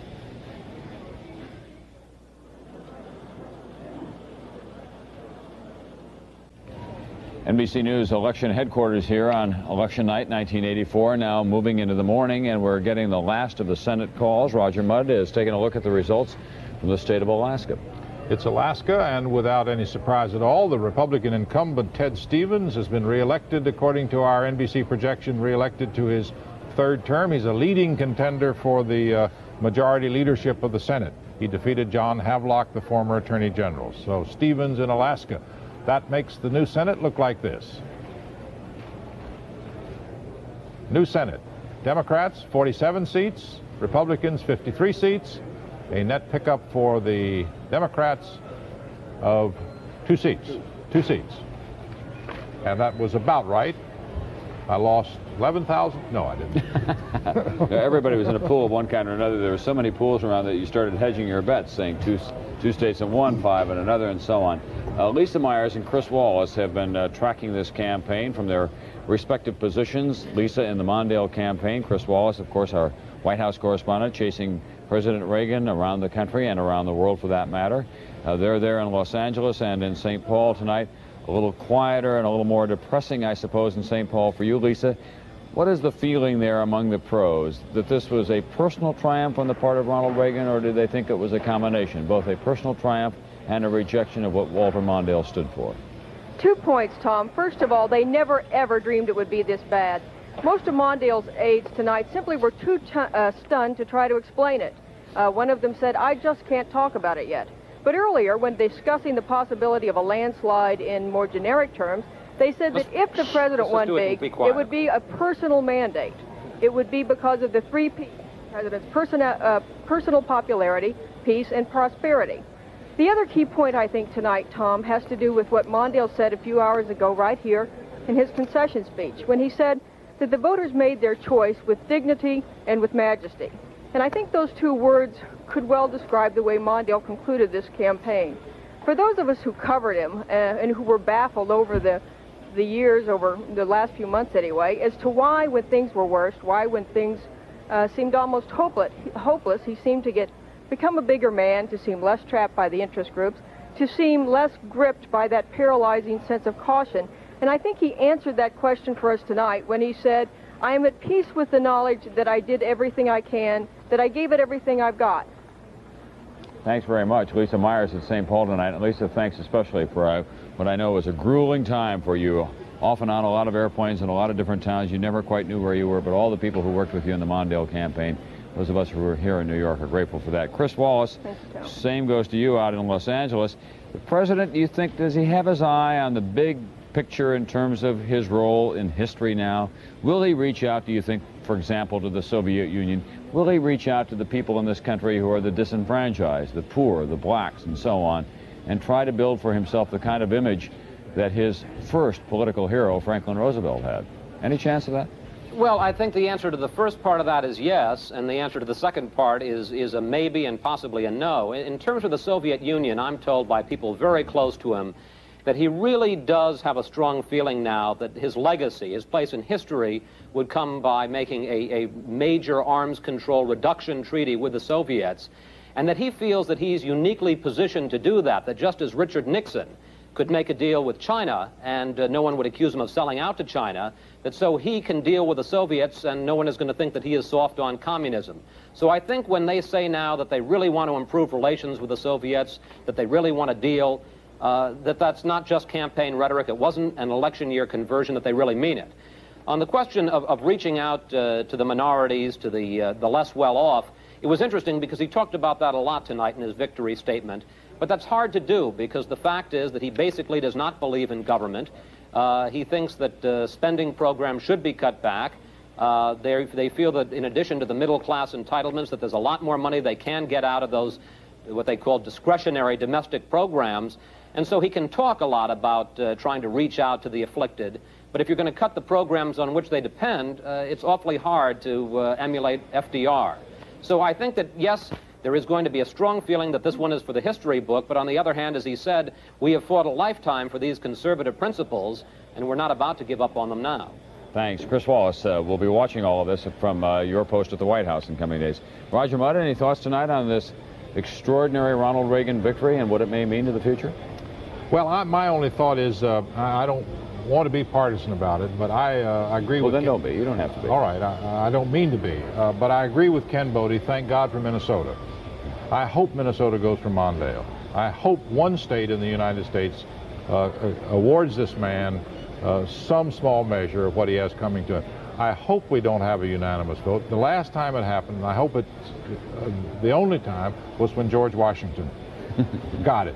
There was a chance when Monroe was going to get a unanimous vote, and there was an elector from New Hampshire who said George Washington is the only one who ought to be unanimous, and I'm voting against it. So I hope Minnesota comes in. That's not partisan. That's pro-Washington. That's right. That's right.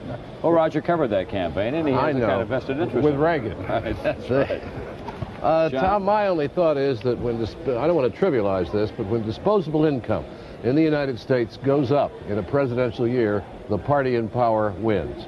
It usually goes up about 4%, whoever's in or out. This year it went up 6%, and the party in power won. I think these are basics, and I think they affect all elections. I think one of the things that is happening that perhaps we haven't caught up to yet in terms of understanding how fast it is changing in this country is the changing electorate that we're now dealing with. The disposable income of the young, the command that they now have of their own businesses, the shifting population in this country from the Northeast and the Midwest to the Southwest, the feeling that it's time to kind of reclaim their lives and reclaim their traditional values in many ways. You know, Tom, these things take about a generation to change. That's right. The big realignments have taken about a generation apart, and we've been 50 years since Roosevelt. I think it's overdue for change. We're able to call Minnesota, Roger. We're going to project the state of Minnesota. Here it is, 62% of the vote in Minnesota. There it is. We can't project it. We're just going to show you what the final numbers are in Minnesota. 2/3. It looks like it's going to be very close all night long. We don't know whether Walter Mondale can win his own home state. We can now, I am told that we can, in fact, project Walter Mondale, the winner of the state of Minnesota. That is his home state. That is the single state that he will win tonight. It has 10 electoral votes. It is his home and his headquarters. It is the taproot of his whole political philosophy. Minnesota, colored red tonight for Walter Mondale. He can claim his pride in his native state and in his neighbors and the people who sent him to Washington as a senator and elected him attorney general as well. And from that, he can claim some victory. So here's the Electoral College total one more time tonight. 13 for Walter Mondale, 525 for President Reagan. And the national vote, as we now have it, 77% of the vote is in. An 18-point lead for President Reagan and George Bush over Walter Mondale and Geraldine Ferraro. A landslide of really sizable proportions for the Republican ticket tonight. And we'll only know what is going to happen when they begin to confront this new Congress. 17 seats that the Republicans picked up. 2 seats for the Democrats in the Senate. Well, I'm going to sound a little bit like a candidate here. This has been a long evening for all of us. We hope that you have learned and understood how the election turned out and why it turned out that way. But let me say to all of the people that you couldn't see speaking to you, who are behind the scenes here, we couldn't have done it without them. And to them, we are eternally grateful. And for all of you who joined us, we're grateful as well. You can tune in tomorrow morning at NBC News at sunrise and the Today Show tomorrow night on NBC Nightly News and hear more. And we hope that you will. For now, on behalf of all of us at NBC News, I'm Tom Brokaw. Good night and good morning.